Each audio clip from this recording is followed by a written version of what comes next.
Um, as far as what we're about to do, um, I'm going to put a word out there about this, which will hopefully frame everything that we talk about today. And it came up with Athena this week, where she asked, um, "Does perfect exist? What is perfect? Does perfect exist?" And this will be the entire theme in everything we talk about today about theory. Does perfect exist? I think far too many people try and learn emergence perfectly, which is a ridiculous thing to try and accomplish because every month I have all these new discoveries. What does that mean? Last month I was imperfect and now I'm perfect? No, it's never happening. Never. It's never going to happen after I'm gone. Never.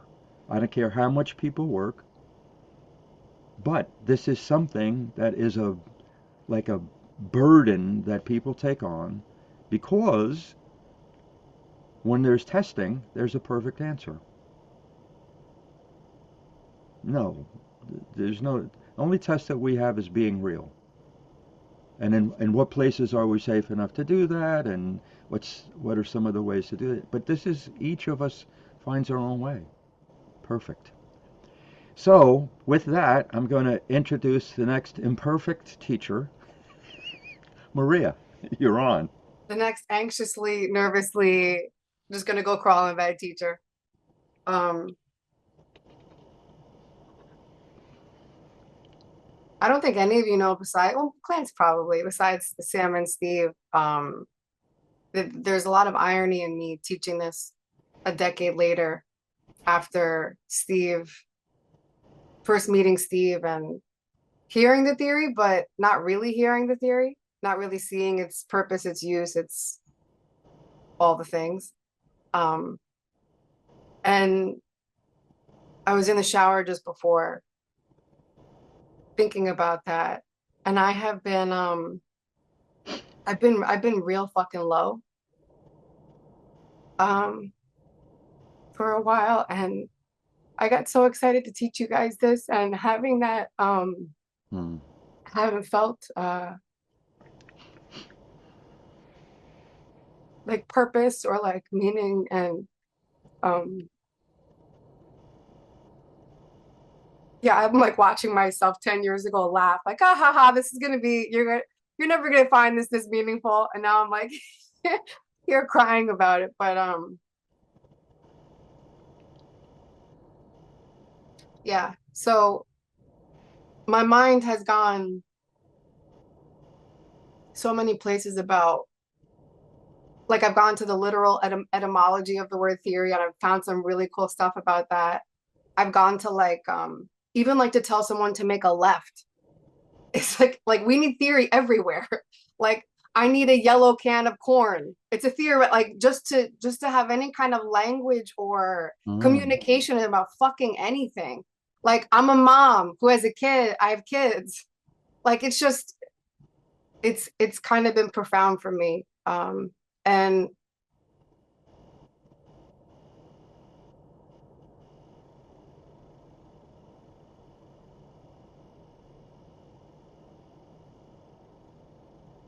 yeah, Steve, I wonder if something I rebelled against in the beginning was this idea of the right, like the perfect, the right, this is in whatever, in religion, in society, in any of that stuff, right? Like, this is the way. Instead of seeing, so when I was looking up the etymology, theos was one, which was God, but then there was also thea, thea, which was sight or view or seeing. And then the ry was the act or the practice. And that just fucking hit me like, oh my God, like this, like the act of seeing like God, like a God. And that just, it just, when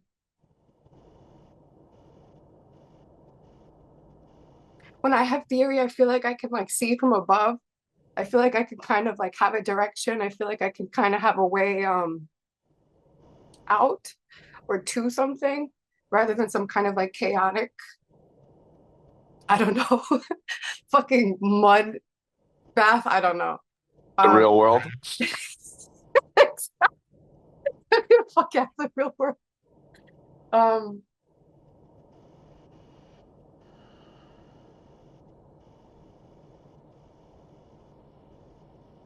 yeah, I've wondered, Steve, if hope exists in theory. You Oh, know, I like know. so something I'll just share my screen. Oh, Steve, can I? Yep. Yep. I had to figure out how to do this Yeah, again. we got to go into your settings one day and take that shit out. Share sound. That's. I don't have fear about taking my curses out of YouTube. We'll I leave, we'll since leave them they all in.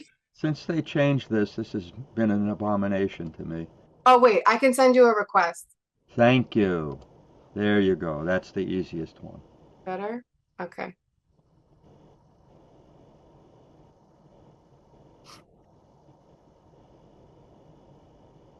Has anybody never seen this before?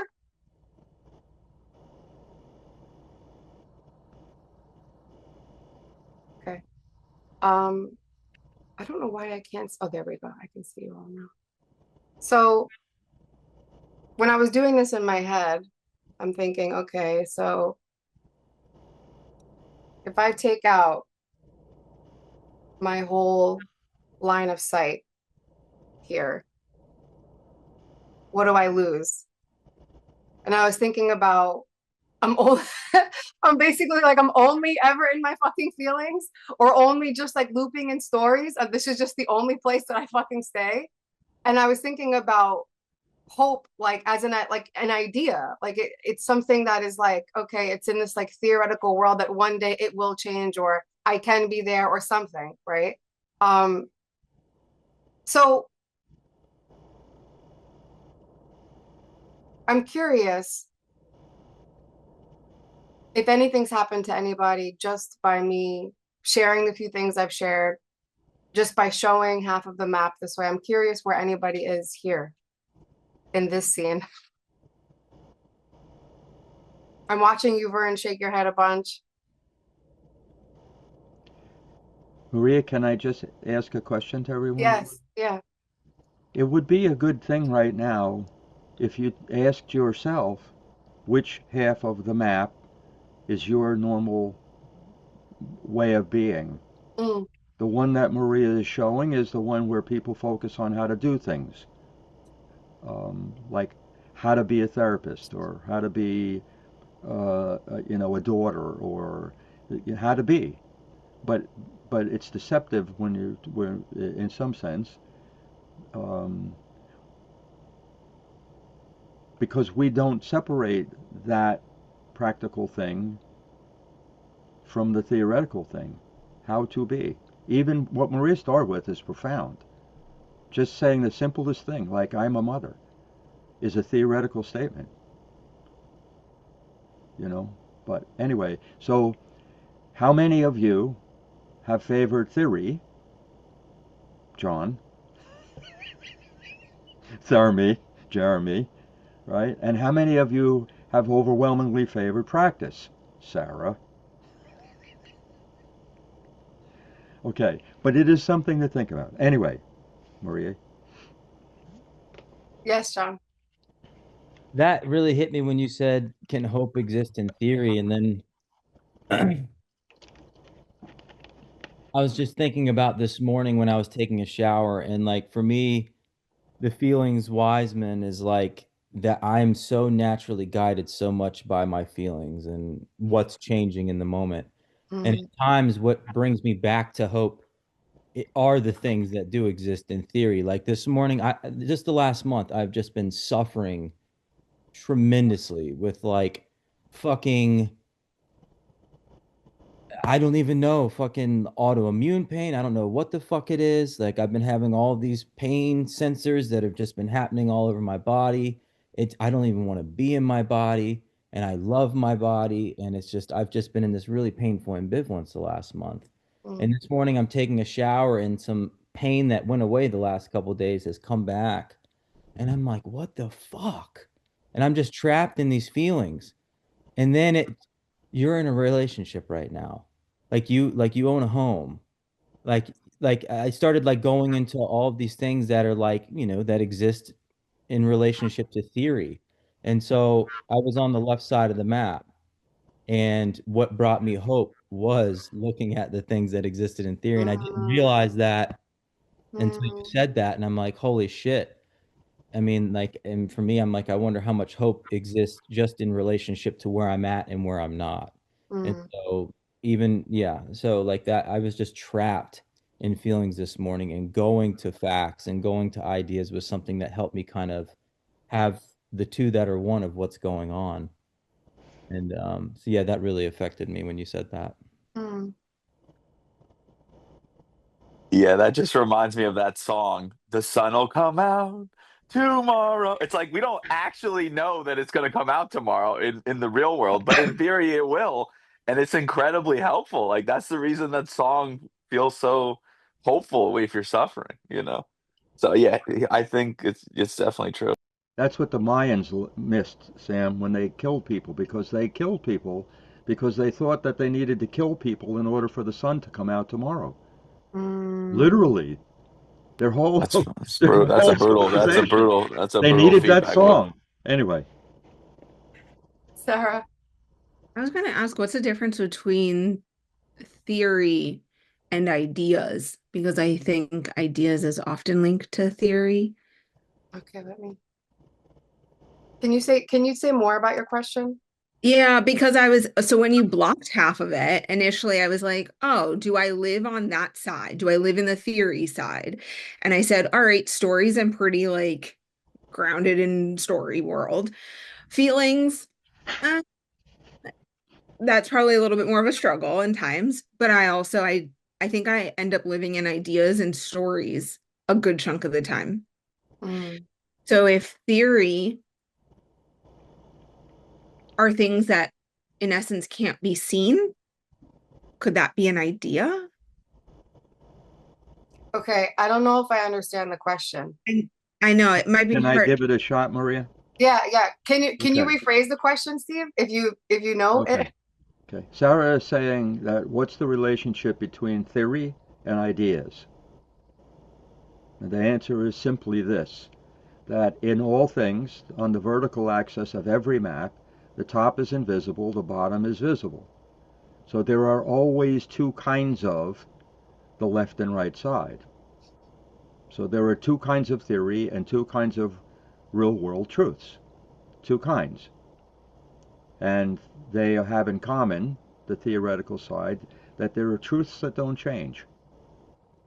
This is a big idea. But there are two kinds. One kind is invisible, because it's in your mind. It exists only in the mind. And the other kind exists out in the world, visibly. So the relationship between ideas and facts is important because both of those things are unchanging truths. And you can see the words on the map, unchanging truth, right? An idea is not a fact. And the difference is that facts are visible. Vern is wearing a beret. That's a fact. We can see it. Sarah has glasses on. That's a fact. Okay. But confusingly, Sarah wears glasses and Vern wears berets are ideas. Mm. And learning to see the difference between those two sentences is huge. So I realize that I'm not doing this in a way that you're going to get it right away, Sarah, or it may take a while, but you having the question is you participating in this school. Mhm. Having the question and having it genuinely be asked is the most important thing any person here could do.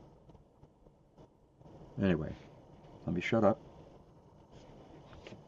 Is that helpful, Sarah? Yeah, yeah. And it blows my mind a little bit because if I was just thinking, I think if I picture something, but it's a fact, then it screws with my head a little bit because let's just say, um, hammer is a ham, whales have eyes. I don't know. It's like weird. That would be that would be like a fact. But No, it's is that not. No, it is but not. I mean No, that's what it I is don't not. understand. It's like Whales have eyes is an idea. Why, Sarah? because you don't Why? see it.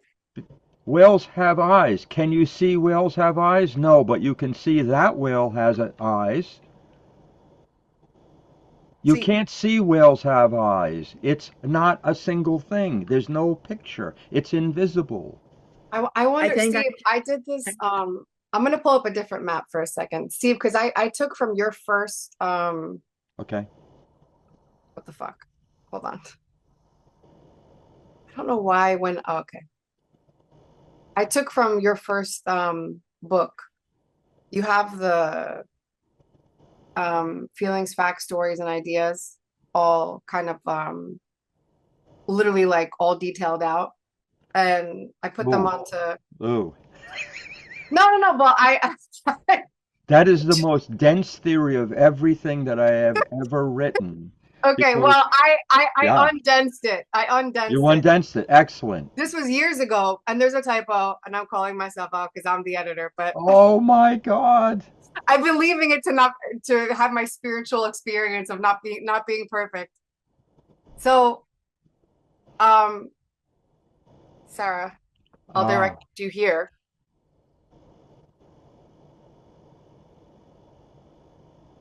So it would have to be like, it would have to be, now I'm imagining, are there whales that don't have eyes? Or is there a whale that got like born without some kind of something? Did it get its eyes like, I don't know, from a propeller? You know, I'm just like gouged out. Sorry, make this bigger. Okay. I can't make it bigger. Oh, I if don't you, know. It's not working. So, the little plus sign with the magnifying glass on the yeah, right hand. it's not working. That's okay. I mean, I think we can all see it. No Okay. big deal. I think we can make it bigger with view options. I think. Ah, okay.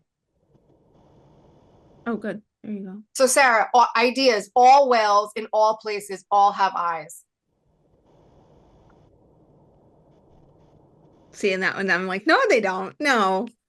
So when No, we say it the opposite way, you're like, but you see, Yeah. what you're mistaking with, Sarah, is you're leaping to whether the thing is true.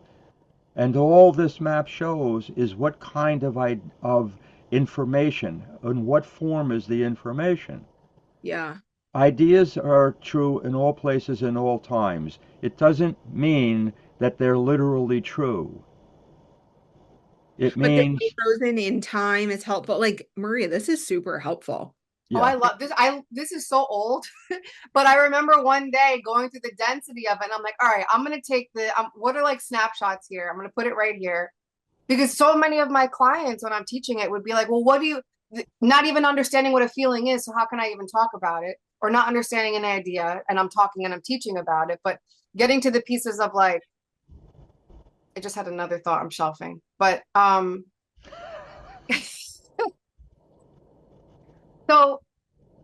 I'll send this to you, or I'll make this better, Steve, and then we can post it on the Okay. on the But this is universal. important to do now because this will be watched. So let me attempt one Yes. other thing. Sarah, the way to learn these things, and you are asking about the theoretical side, which is today's theme, so it's really, appropriate. So, a fact, seeing what a fact is, will help you to know what an idea is not. Mhm. Mm. Because each of the quadrants, the four quadrants on the map, are the perfect opposite to the other three. Facts are the perfect opposite to ideas, feelings, and stories. That's a phrase that's so dense that it's hard to unpack. But if I start with a fact, um, Perfect Asshole, the name of a horse, won the race at Belmont on Saturday in the sixth race. Now, that's a fact. And if you now see the finish line and you see that the camera now takes the photo of the horse crossing the line, that's a fact. Will it ever change? No. So what am I saying will never change? That fact. That horse won that race on that day and that time, and that's not ever changing. It's a historical fact. It's not that other horses won't win another time or that. Those are ideas. Other horses will win at other times. But that particular horse on that day, at that time, on that track, won that race, and here's the photograph. Now, tell me a photograph where you said, what was your idea? All whales have eyes? Okay, show me a photograph that shows all whales have eyes. Yeah, and I think the all is starting to catch me again because I'm like, oh, I can't prove all. No, but now you are going someplace where I'm trying to get you to stop. Oh, We're talking about a kind of information. We're not talking about whether the thing you agree the thing is true. That has nothing to do with it being an idea. Okay, the earth is flat is an idea. We can't have a picture of the earth is flat. It's an idea. It's not a fact. It's never become a fact because you have no picture for the earth is flat. Years ago, they made up pictures for it where turtles upon turtles upon turtles, and a man is holding all the earth up and it's flat. But if you can't picture it, that's a beginning because it's invisible. Okay. Is there a lamp on in your room, Sarah? yes. Okay. In Sarah's room at this place at this time, there's a lamp on. We could literally take a picture of the lamp being on in your room. Is that correct? Mhm. Okay. Lamps light rooms. What kind of picture would that be? That's an idea. Because it's not a fact, because a fact is an example. A fact is a specific actual thing. Would we say that a fact also, so to Maria's like matrix going on here, would we say that all facts have pictures? Yes, because it's visible. You couldn't picture a fact. Ironically, that's in theory because sometimes people get injuries and they can't picture the fact. But Mm. but what the fact says, it is something that you can see in a single place in a single time. Something like a lamp lit, something you can see, visible, in a specific place and time. The minute you lose specific place and time, it can't be a fact.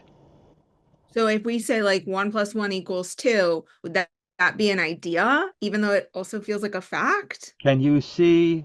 Okay, this becomes leave it to you, Sarah. You're pulling at threads on my couch pillow, and the whole couch is going to be ruined from me pulling this little thread. Sarah, And it's not just you. If you look back at me and Steve, you don't have, there's no videos of these, but it would be me and Steve 8, 9 years ago, me on the couch, him on the chair.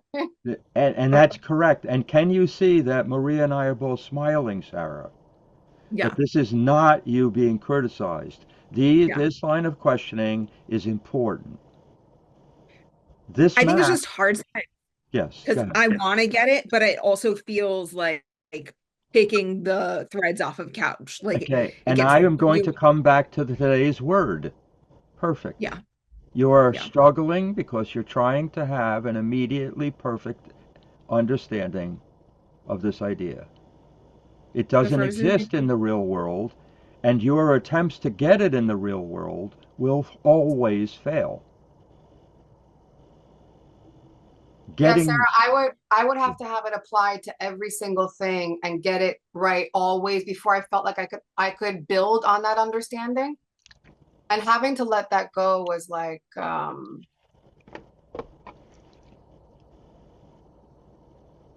don't even know how I did, honestly. Yeah, I don't think I'm there yet, but I can understand the pain of knowing that at some point I'm going to have to try to get there, but knowing you don't know what path to take to get there So how either. about how about if each of you think of something where you have been chasing perfection in something that's important to you in your life and you still struggle with that idea?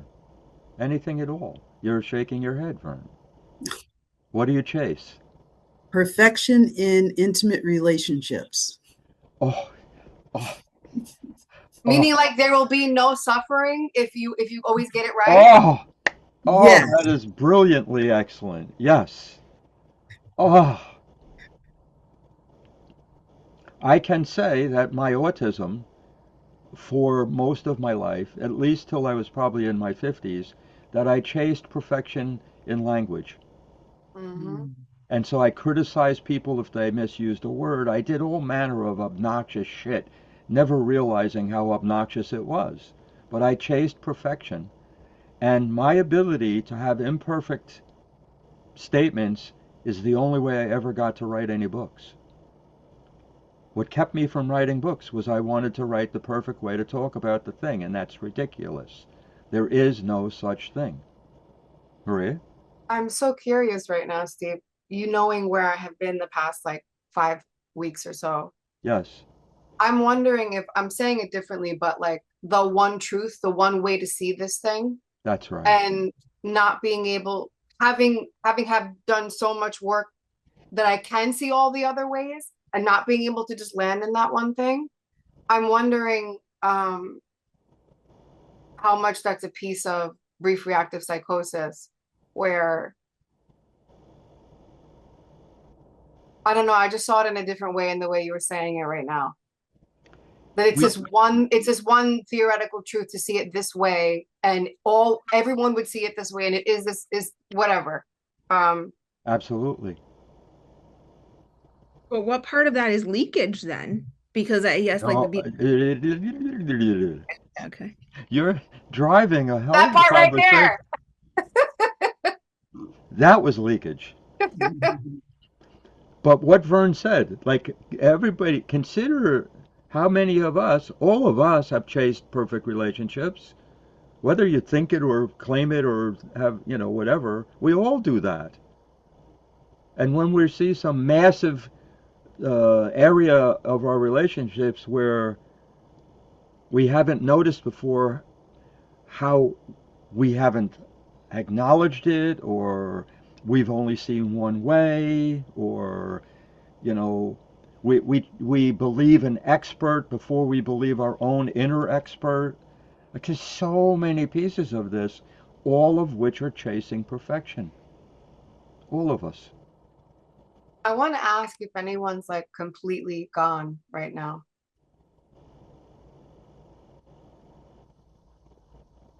You I see the have, word completely is Take it out, take it out. I know, even Sam, I was like, shit. Is anyone not? because completely is a perfect statement. Yeah, Completely. get it out, throw it out. Lance, did you raise your hand? No, I actually am enjoying the theory. Like, but I think Uh, personally I feel gone, but this is like bringing me back. I think I'm trapped in the painful feelings and I can't get out of it because of just stuff about school has like put me in this quadrant, but hmm. I'm getting out of my personal suffering just listening about uh, this. So, yeah. uh. I struggle with stories.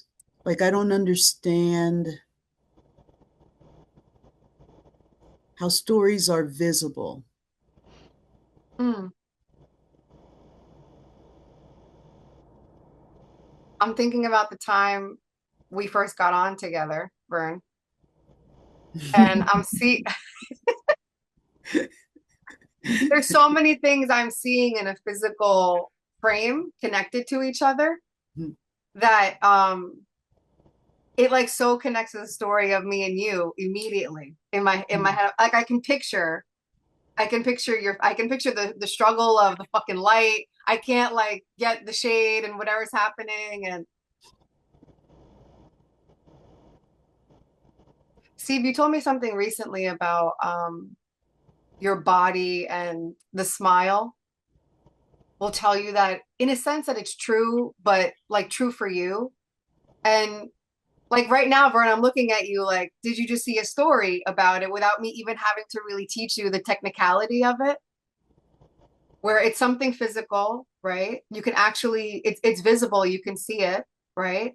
And it's something, it's it's facts, it's things that are connecting one after the other that you can see.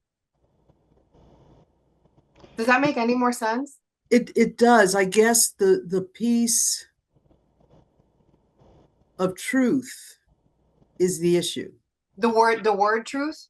No, so the fact, I mean, in a story, it's subjective what's true.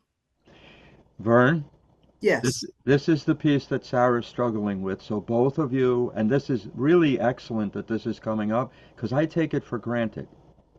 Mm, I don't think to even talk about this. This is the point of the basics group is being realized by what the two of you are saying, which is that what is this map? And now what is the map is a map of the kinds of information. In the first book, they're talked about the four wise men's truths and the way they speak about what they say is true. But in the first book, it says that these are the wise men's truths, and that each wise man tries to seduce you into thinking only one of these truths is the truth, the way to the truth. But whether the example that you're talking about, an idea, a fact, a story, is true literally, this mind is not the mind of all people. mm, This is the way that each of our minds exists, and this is what we all have in common in the mind.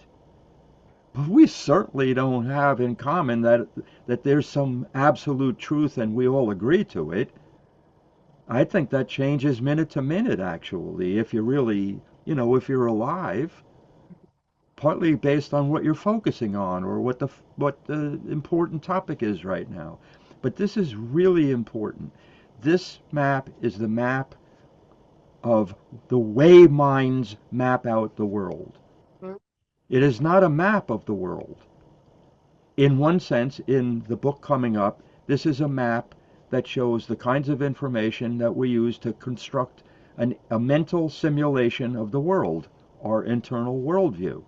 Each person, this is the basic map, like the raw material, and then we put our own experiences in here, and they get sorted out. They could get sorted out based on those four things. Is it visible and does it change?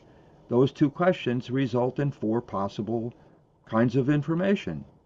So when you're saying the thing about stories, you can look at the outside, the boundary things, like the left side says changing, and the bottom says visible. So a story gets defined as visible change. Now, that's a very heady idea. It's extremely. But when you're saying what is a story, it's visible change. A fact is visible unchange. We're not seeing the winner of the horse race on that particular day and time change. It doesn't change, but we can see it. We can see the photograph. But a story is something that in our minds changes. Quite honestly, every time you tell a story, it changed, and this is something that I have had struggles with at times with people because I tend to use a story, the same story, for different teaching. And people will go, "I already know what that is because I've heard them tell that story." But meanwhile, no, because every time I tell the story, it's a different accent, focus. It can be. Even though if people leap to, "Oh, I know the story already." Okay, so, but now to your question and Sarah's, does the idea that the information is a story automatically make it true? No. Hell no. That's ridiculous. And even to the same person. Okay, Vern, you worked with teenagers just like I did. Troubled teenagers for a while. This has been a big part of your career and mine. We should have this in common. Okay, if I was to say what was the biggest takeaway that you got from that, and then I was to tell you my biggest takeaway, what are the chances that those two things would be the same? Okay, They won't if be. we only said ideas, the chance would be improved, but still highly unlikely. If we were to say an example of why we thought that, the likelihood that the two scenes would be the same is zero. Zero. Because we haven't had the same scenes. So we could have come up with something that's a very similar idea.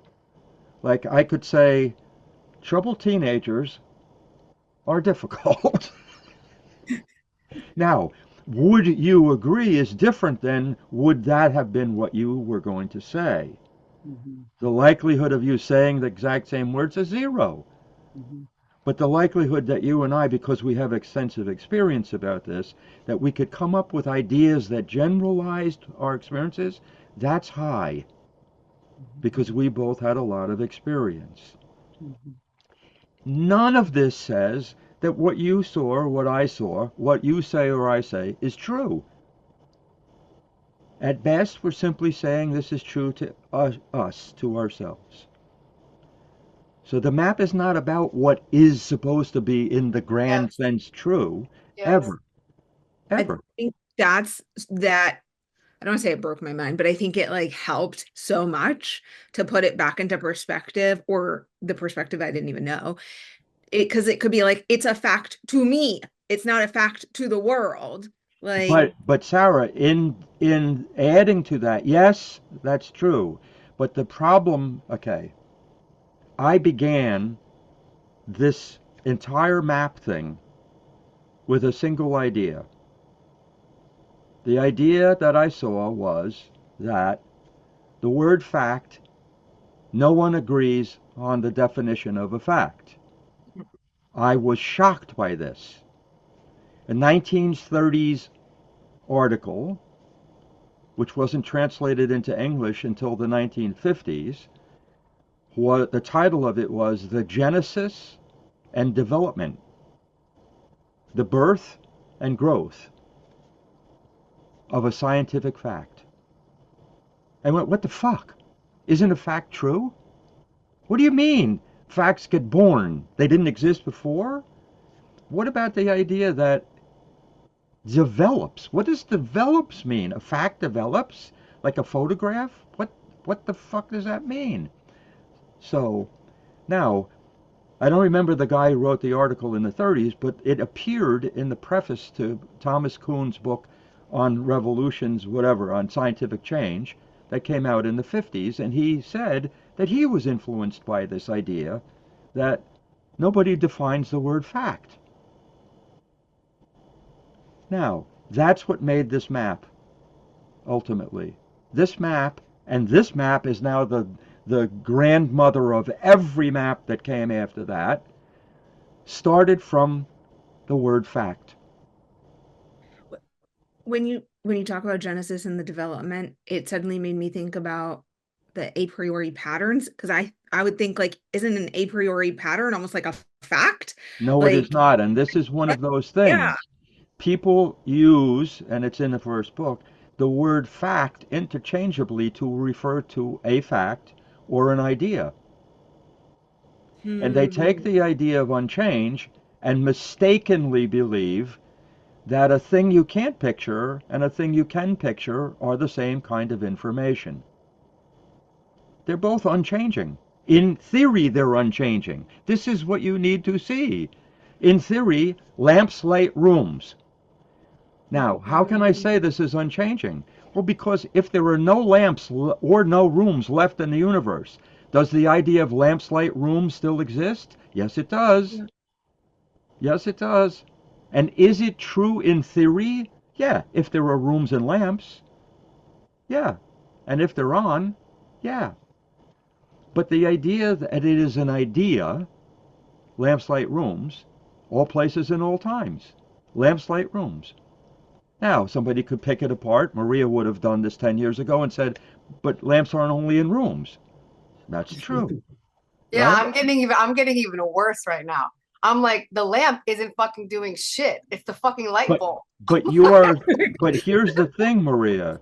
In If you add the words in theory, lamps light rooms, then it helps. And in theory, you know, foul breath the horse won the race at Belmont last Thursday at the fourth race, in theory, right, that's true. But how many times has somebody disputed it and then they went and looked at the photograph again and they went, oh, Foul Breath didn't win the race. Dumbass won the race. Okay. But then what happened to Foul Breath winning the race? What happened to that fact? We could look historically at a particular moment in time and say that the belief was that Foul Breath won the race. The development, the genesis and development of a scientific fact. The idea that facts change, but that doesn't take away the idea that at one time the people believed that the earth was flat as a fact. Now it's an idea. The earth is flat because we can't take a picture. Then they took those drawings to be the fact, but whatever. So this really separating out first that this map does not show that you have to believe anything. It shows how you come to believe things are true. Yeah, and Steve, in the last few minutes of this segment for me, something that just came up was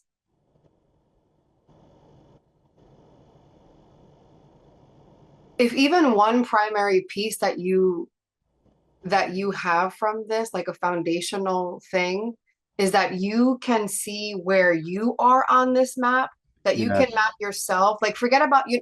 Those are huge things, right? About like fighting someone about a fact or something, but also like where are you right now? Like, if all of you look at this map right now, can you say, can you put yourself in one of these quadrants?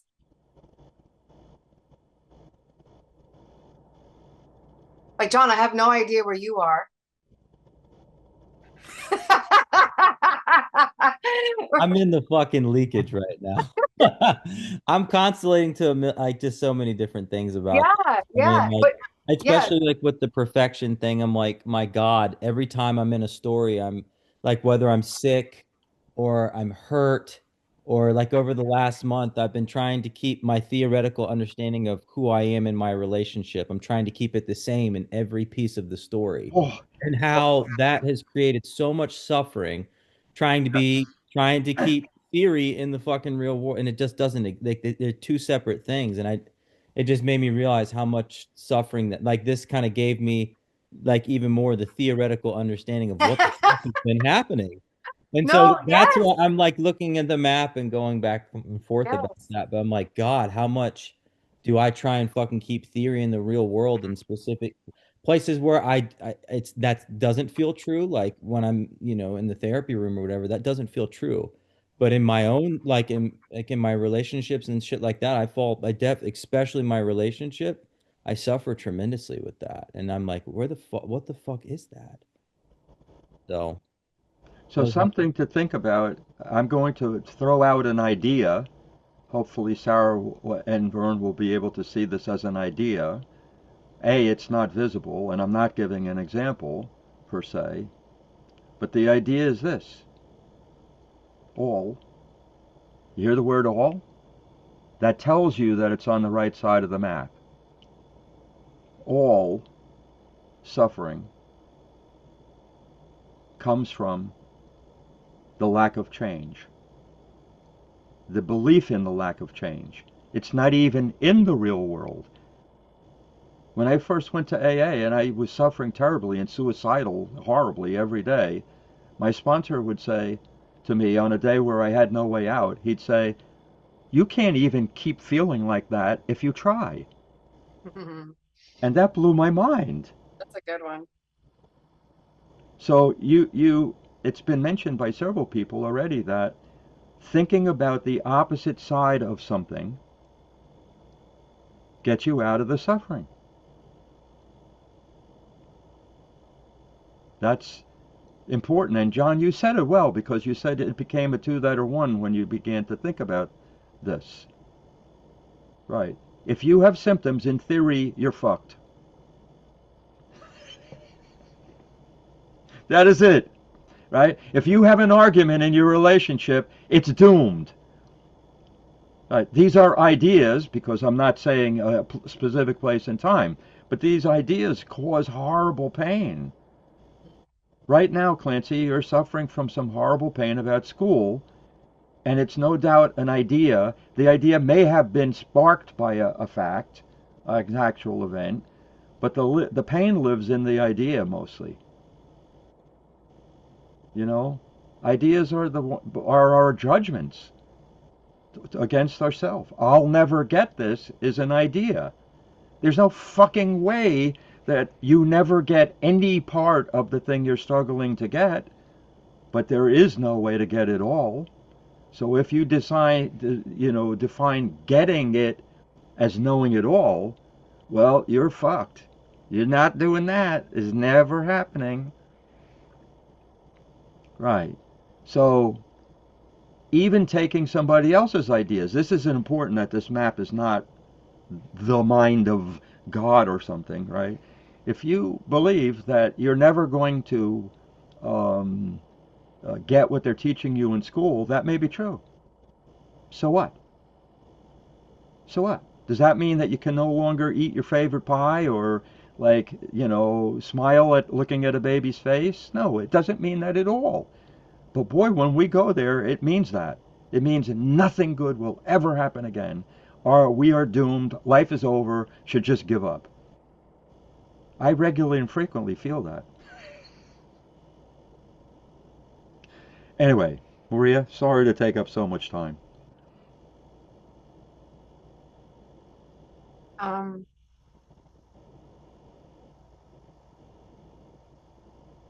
that was a lot for me, like all of this past hour. So I can't imagine how you might be feeling, Vern, or Jeremy, or Sarah, where this is like, I mean, I've been bathing in this shit for fucking 10 years. It's still a lot for me. Um, Steve, I would like to make this nicer and send it to you so that we can send it out. Okay, that's good. That's good. So I'm curious, Jeremy, in this discussion about the map, and the map is the central theoretical proof for that what we do has value. The map.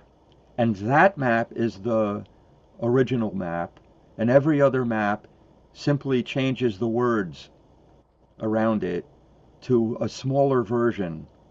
Like um, in the map of arithmetic, there are four maps, and the fact quadrant is addition. Now, how the fuck I got there, nobody should even think about this. But addition is visible unchange. That's the same definition for a fact, same definition for addition. Subtraction is visible change in the map of arithmetic. So subtraction is a story. Addition is a fact. Anyway, Jeremy, I'm just curious about how you're being seen. How is this destroying your ability to concentrate? It's actually been really helpful, but I think it's largely because our sponsorship group, I think it was like 2 months ago.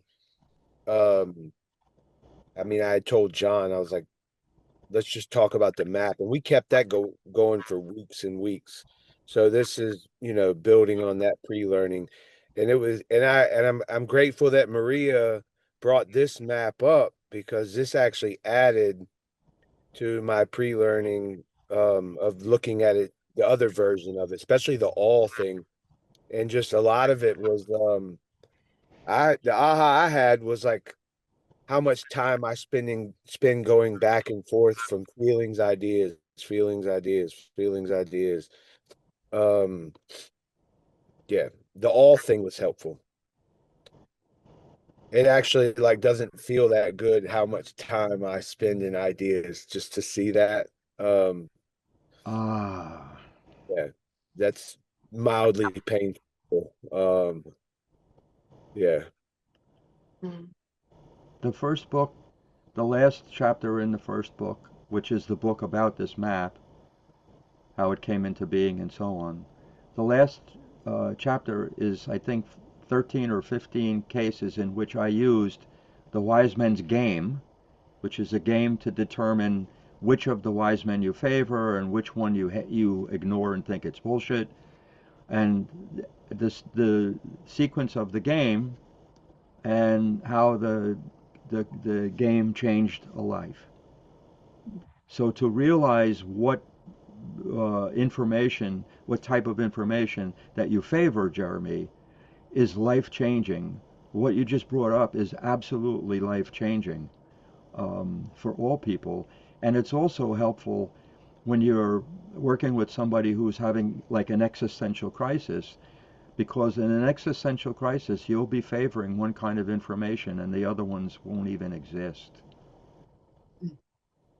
And Well, how no, do we? to Yeah, what Maria was talking about with hope, and you saying the suffering that emerges from the idea that something's not going to change. Um, I think a lot of times I find what I call hope um, is actually thinking that this can change theoretically, like this can change, Mhm. and just so I think I don't know, hope does exist in theory, at least to me. And I have to draw on that, like because I learn ideas a lot. I often have to draw on that because the idea is like, oh, this is always going to be this way. Um, I have to do that. It's still a fucking idea, but I have to go to the place of yeah, but this can change. I mean, Jeremy, don't disparage any of the four informations. Mhm. What we struggle with is the ones we don't use. mm, So don't put down the idea that you see ideas. Recognize that the lack of the visible ones, facts and stories, is your weak point. mm, You manage to use an idea. In theory, things can change. An idea to help you. mm, Ironically, saying things can change moves you to the other side of the map, but it's still, it probably went to a feeling mm, because feelings are change, invisible change. So it's kind of easy to move from an idea to a feeling because they have that visibility, lack of visibility in common. Anyway, somebody had their hand Yeah, up? something I want to offer you before my thing is done is I will actually take that map with clients, and as they're talking, I'll just put a slash in each quadrant wherever they are. Do it with yourself, print it out, do it on your phone, especially when you're at your worst and you feel like you can't see fucking shit. Just watch your own mind go, okay, and now that you might feel more clear by the definitions of them, how to like qualify them, and you can just put it, you'll see if you've got 19 in feelings and you've got like one in a fact, you can actually visibly see in front of you there's something in front of you, you can see the way your mind is moving, and Yes. eventually like it just happens in your own mind, right? But it's something really profound that um yeah. So just the last piece, because people. And Sarah had her hand up, by the way. Okay, okay, Sarah. Uh, I had a question because Jeremy is scene first and I'm story first. And I notice that I live in ideas and I'll ping to stories, but I've been recently going to facts, telling myself, where's the evidence? Like, where's my evidence to support my idea? So I'm wondering if a scene first person versus a story first person has a quadrant that they don't go to as much. Like, as a story first person, do I need to be going to my facts more? As a scene first person, does he need to be going to his stories more? Does that make okay, sense? pause. Everybody needs to see that what is happening is that this is what makes learning emergence hard. Do Mhm. not hear this as me scolding Sarah. This Mm-mm. is something to continue to work on being aware of. It just keep coming up because the mind isn't well organized. None of our minds. And the mind of a child is so unorganized that they learn. Hmm. And our minds are so goddamn organized, or we try to make them that we fail to learn. Right. But the idea of now saying, how does scene story apply to the map, is a grand idea. I'm going to give you a tiny answer, but we're not talking about it because that takes away from what we're trying to absorb. Yeah. The answer is that simply think of, there are 4 boundaries on the box: the left, right, the top, and bottom. Each square is defined by the adjacent sides. So for a fact, it's on the unchanged side, the right side, and it's on the visible side, the bottom. So the fact is in the bottom right. And the outside walls, the boundaries, what the words on them are how you define the thing. So visible, unchanged. Story is on the lower left. So visible, change. Ideas are on the upper right. So it is invisible, unchanged. That's getting their definitions from the sides. And then feelings are invisible, change. If you try to logically find any flaw in those 4 things, you may spend the rest of your life wasting your time. Because those 4 things, that is a piece of what makes the map extraordinary. There are no other ways to define those things. If you use those 4 definitions, it's complete. It means that the mind has no other way, no other kind of information. Now, granted, I'm using the words facts and stories and so on because I'm trying to pull from life. And they have other meanings out in the world. But I wanted to use something that bridged the map to the world. But the definitions are perfect. There can be no more than 4 and no less than 4. And when you're looking to see which it is, that those definitions are the way to see. So in that kind of idea, do scenes change? And this cannot be answered in the way that I am asking it. I want everybody to see why you can't answer that question. It has no meaning because it's not addressing a pair of opposites. Mm. In relationship to stories, do scenes change? And the answer is no. Because in relationship to stories, the commonality is, does it have a timeline or not? And so we can say that scenes exist on the right side of the map and stories exist on the left side as they are in the original map. Hmm. And that means that when you relive a wound, because a wound is a micro scene, it's on the right side of the map. We think it's a fact that the relationship is over. We think it's a fact that we'll never learn blah, blah, blah. Right.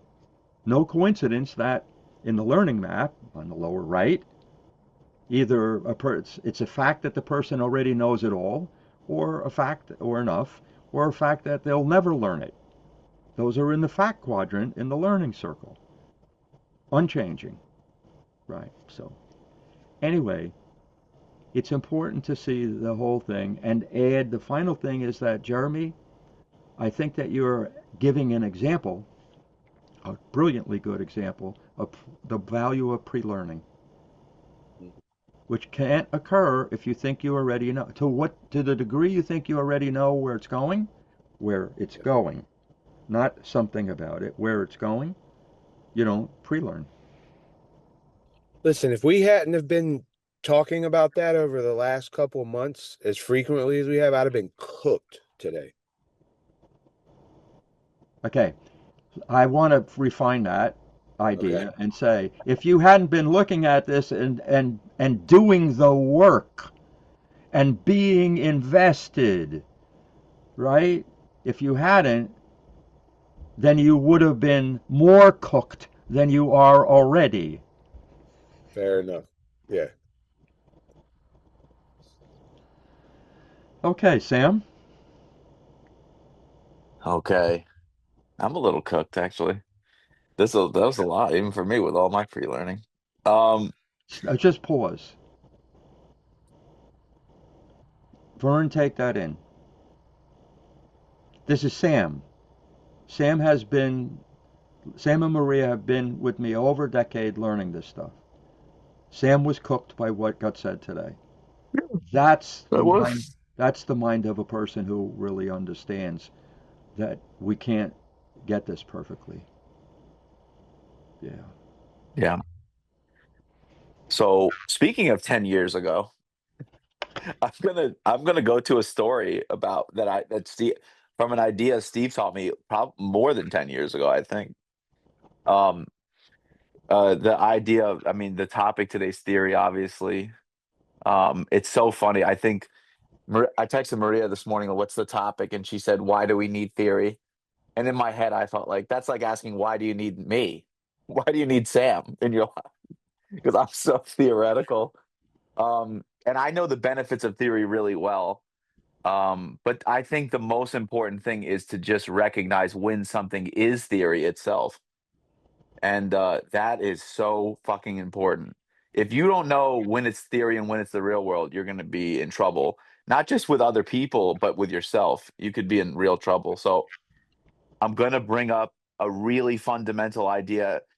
I teach the Wiseman's map to people, but depending on the kind of person, there's another way that I teach people theory versus the real world. And it's through this idea that Steve taught me 10 years ago, which is it's an idea. It's actually from the Catholic Church. In the 16th century, there was this thing created, a job in the Catholic Church called the Devil's Advocate.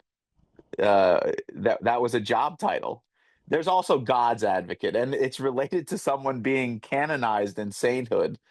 So let's say I was like Maria was nominated for sainthood, and I applied for the job of Devil's Advocate, or that person's God's advocate. That job is to prove the person is a saint, right? So they go around to the villages and talk to the people and ask if they, go to the local grocery store near the saint's house. Was the person nice to you? Go to their kids. Were they not? Whatever. They're collecting all this data from the real world. They go and present it, you know. And the devil's advocate does the opposite. They're a skeptic, basically. They have to find that this person is not a saint.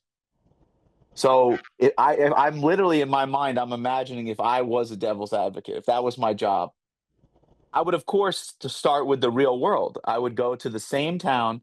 Let's say Maria performed a miracle in the town. I'd go to the town and I'd go, did she really fucking do this shit? Did she really walk on the water? And then I would go to the thing. Did she really do that? Did she do? And let's say all the data came back. Yes, she walked on water. Yes, she was nice to the people at the grocery store. Yes, yes, yes. She was wonderful. She was a wonderful mother. She was let's say she was a therapist. She was a wonderful therapist. She cared about all of her clients. All the data was good.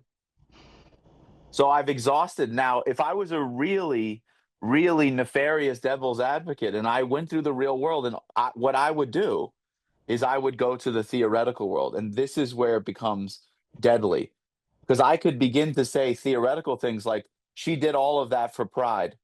She did all of that for her ego because she wanted to be recognized. She was a therapist, but for money, for greed. Now, how could you refute me if I said this? If I came in, if you were the Pope deciding on this person's sainthood, and I said that she did that stuff because of that, which is theoretical, how could you refute me? I really am asking. Could any of you refute that? And not you, Steve. So go ahead. Does anyone have a refutation to that? There's only one. Go I ahead. would just say, what's your evidence? That's a good intro. And what if I just said I just intuitively feel that they're doing it for pride? I just have a sense of it. I've seen prideful people before, and she reminds me of these prideful people that I know in the past. Let me pause because I don't know that any of you, including you, Sam, just recognized why that worked, what John said. Yes, I want to. Well, I do, but I was trying to whatever. Yeah, Okay, go let me ahead. let it go then. No, go Okay. ahead. Go ahead. Okay. John, well, let me ask What- you, what informed that question? Good. The opposite.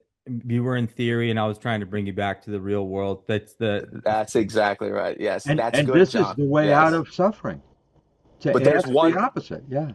But there's one other refutation. That is the best one in some ways. But the other refutation is to just say that's theoretical what you're saying. That's theoretical. It doesn't mean it's wrong. It's just labeling the thing as theoretical changes it, because Steve said Steve said, is perfect real? And the truth is, in theory, everything's perfect, which might sound crazy, but everything's perfect in theory. When I say that thing of Maria did it all for pride, it's perfect. That Yes. idea is perfect. It's not, there's not, the only refutation is to move away to the real world. But in theory, that's a perfect idea. I can picture walking down the street with my friends, the Burskis, in New York. We were 18 years old. This person ran up to us and said, "Have you guys had premarital sex?" I said, "Yeah." And they went, you're going to hell." They said, Yes. "You're going to hell." Yes. And I can remember my friend Jeremy said, "Are you going to be there?" The guy said, "No." He said, "Well, sounds good to me." And and we walked on, but that thing is in theory, how do I know that I'm not going to hell for doing that? Like that's an even harder one because it's spiritually theoretical. How could you just prove that I'm not going to go to hell, any of you, for having premarital sex? Tell me, piggyback on this just for a second. Please, go An ahead. actual example to go into the bottom of the thing, even though I'll be talking about it in ideas, exists about Mother Teresa. And, the world sees her. She has been canonized. And there was a devil's advocate who went through and fucking fucked the whole job up and never really asked the right people and blah, blah, blah.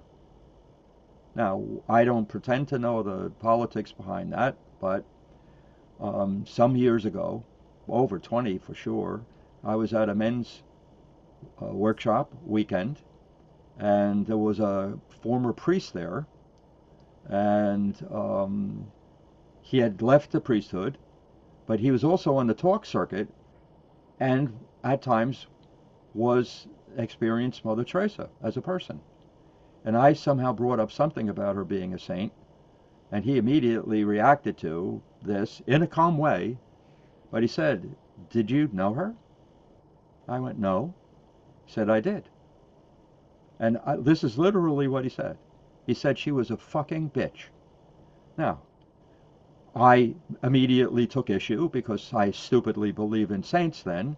And I said, "What are you talking about?" But I was open minded enough. There was like 5% that really was curious about what he's going to say. And he said that,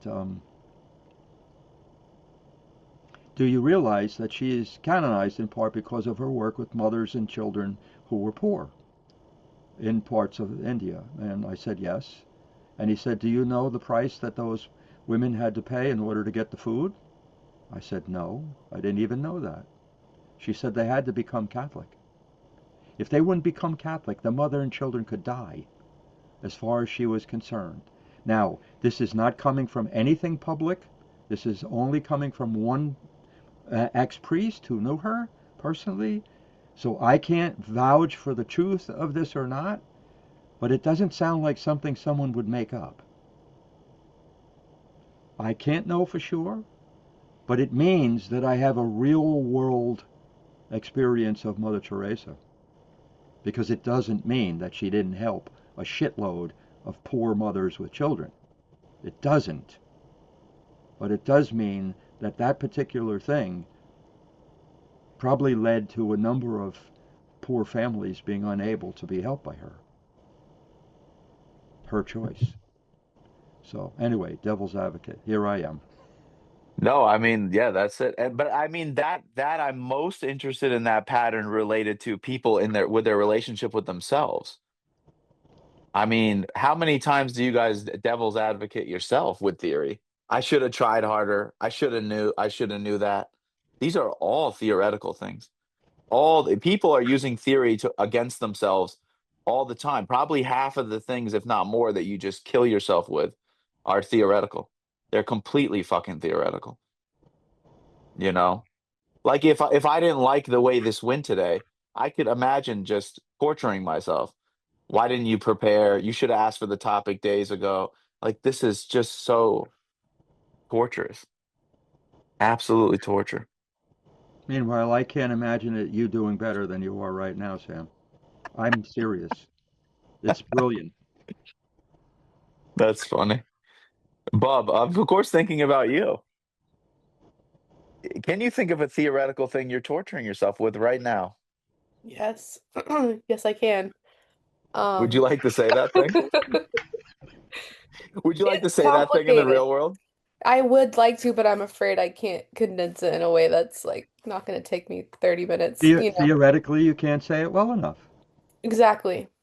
Yeah. Well, good news. We have 49 minutes. Yeah. Sorry, 39 minutes. That's not right. I'm bad at math. Well, yeah, you already know about this, but I basically was taking this class online. We had a final project due. It was a presentation, and I submitted it in a format that my teacher couldn't open, and I didn't realize he couldn't open it until after the grade was submitted and the grade was a 0. And the reason I didn't know that it was the wrong format was because I didn't check my email because I assumed I was on spring break and I was like, I'm free, I submitted this, I don't need to check it. So, um, I appealed the grade and then it didn't get accepted.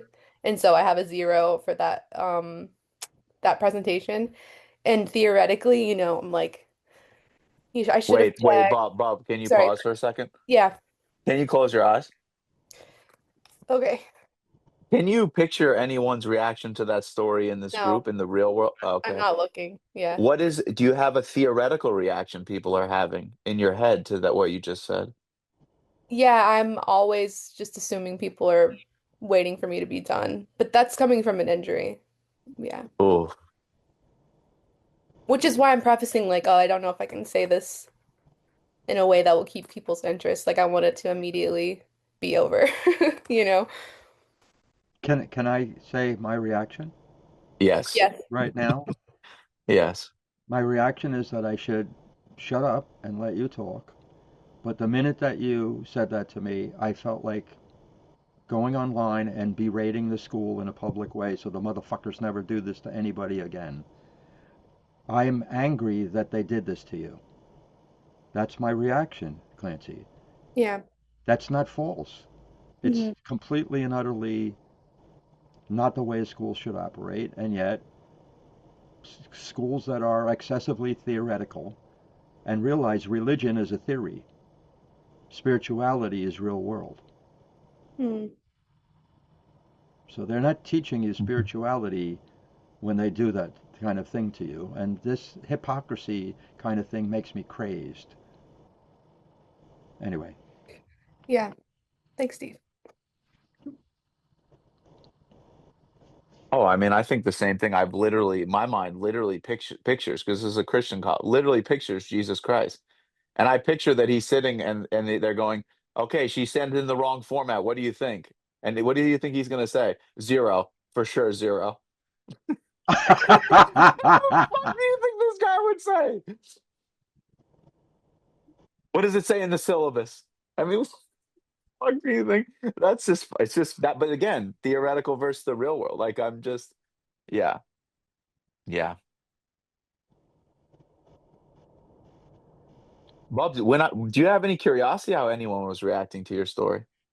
I saw Vern a little bit. Like she was the one that I could see. I Yes. felt some pain about John and Jeremy because I know they're in the same school. So it's like, oh my God, maybe Jeremy will learn from this. Like, Jeremy, check your grades before they're submitted, don't do the wrong file format. Like I wanted to warn Jeremy, but yeah, no one leaked in.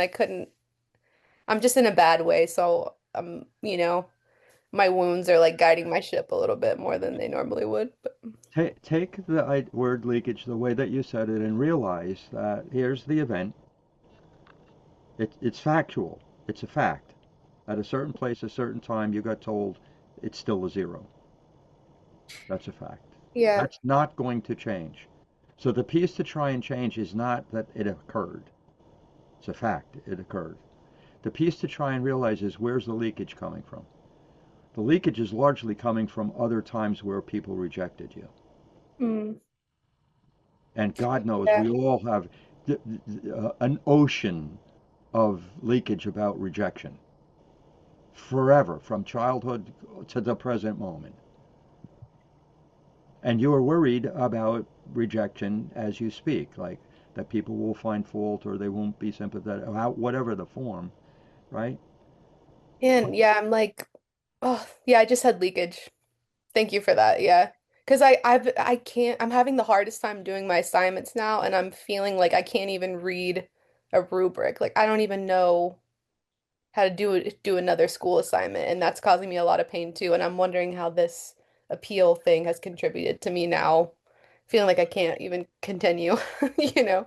Yeah, that's good. Sorry, I know this is off topic, but thank No, you. no, it is Yeah. not. This is definitely on topic because we're looking at an example of how perfectionism Mm. causes suffering. Yeah, I've definitely got that for sure. Yeah, So, even saying sorry, this is off topic is a reference Yeah. to a perfectly theoretical way you could be speaking on topic. It's the true torture of theory. John, go ahead, sorry. No, you're good.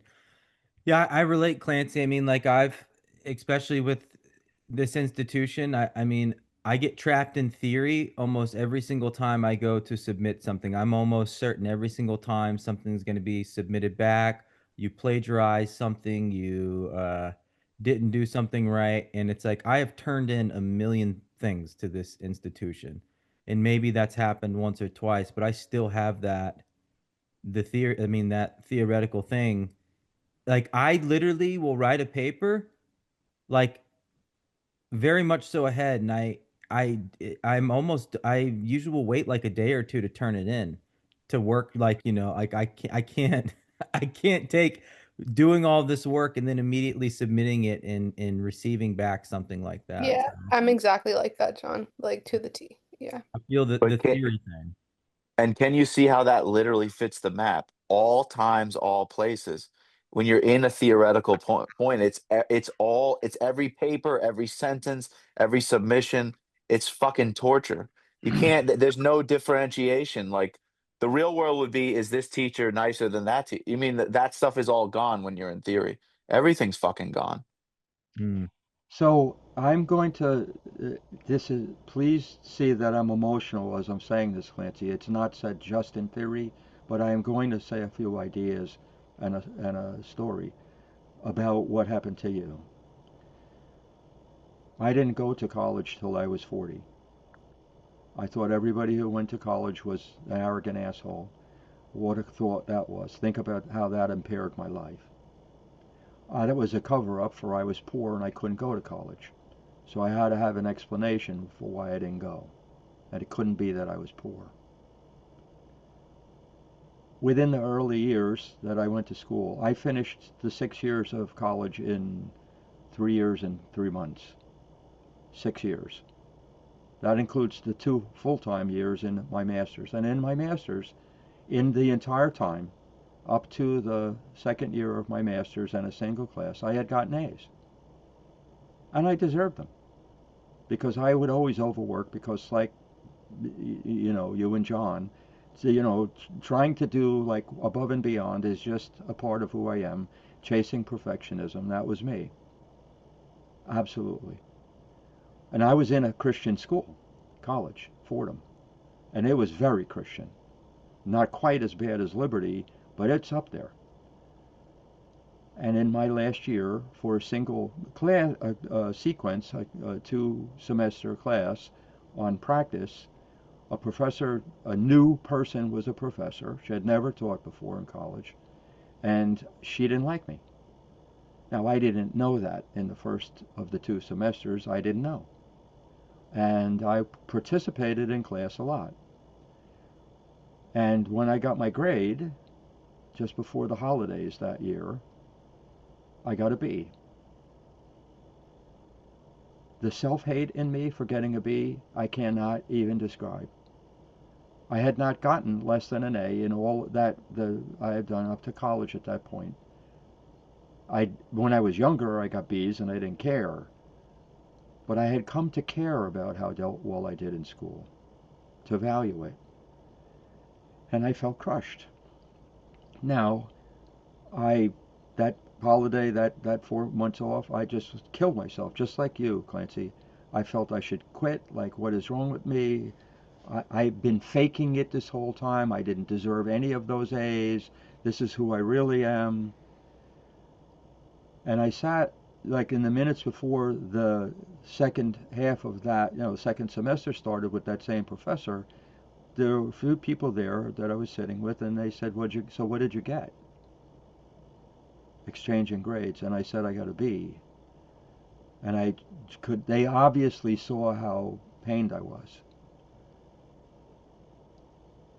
And I said, I don't understand. And they said, one of the women said, you don't understand? She doesn't like you. I am so autistic, it had never occurred to me that the person's personal flaws could affect my grade. I never thought of it. I took them giving me the grade as if they were the perfect authority, and I am the one who doesn't know.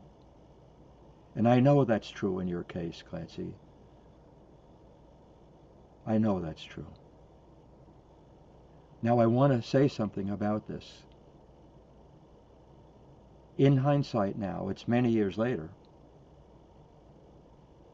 3+ decades later. What do I think about that now? I'm pained as I tell you.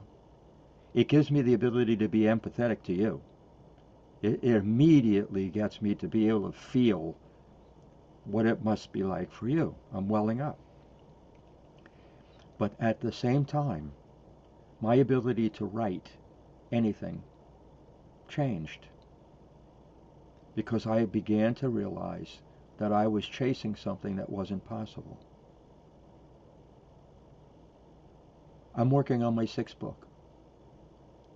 Every day I sit down, it's a battle. Yeah, I mean, Vern, you brought up relationships. My writing is like the worst dysfunctional relationship I could ever think of. Some days I hate the writing, some days I love the writing and everything in between. Some days I hate myself because it's so bad. I look at it and it's just horrible. And sometimes I look at it and I go, oh, that was good. A sentence or something like that. And everything in between. But that's on the real world side of the map. It's changing all the time. I can read the same thing 2 days later and have the complete opposite reaction to it. In theory, there was a perfect that I could do in school. And I was heading there, letter-wise, because I had only had A's. It changed my life to have that pain. Not because it would all people, but I believe it will in you, because you will gain from the suffering. And that's the point. We can't grow without that shit. We can't grow without those bad days or people who hurt us. Or I'm not saying go out and ask for more. We get enough, but we cannot grow. Okay. I had this come up, Vern, with the thing that happened in the first basics thing, which you were troubled by. Because I looked at it as, when I reviewed it, I looked at it as, this does not violate anything in HIPAA. I was really careful. And I was seeing that I was thinking I had the perfect way to explain what should or shouldn't be in a video. And having to take your pain into account, you too, Clancy, and you too, Maria, having to take people's pain into account, put it on the real world side of the map. That's a month old. I know you will gain tremendously from this, but right now, Clancy, I know that you're having trouble getting out of it. And all I'm suggesting is that you allow for the possibility that in a way that you will never imagine, this will be an enormously life-changing experience years from now. And you will teach this, like I am saying it to you now, you will say this to many people that you sit with. Many people who have perfectionism as a struggle. And I could say I know the idea, and I mostly try not to do it. But it didn't help me about the thing that I just learned in the past month about the HIPAA things versus people getting hurt anyway. I have that now. Do I have it perfectly? Hell no. Because I have a pair of opposites. What can I know? What can I know?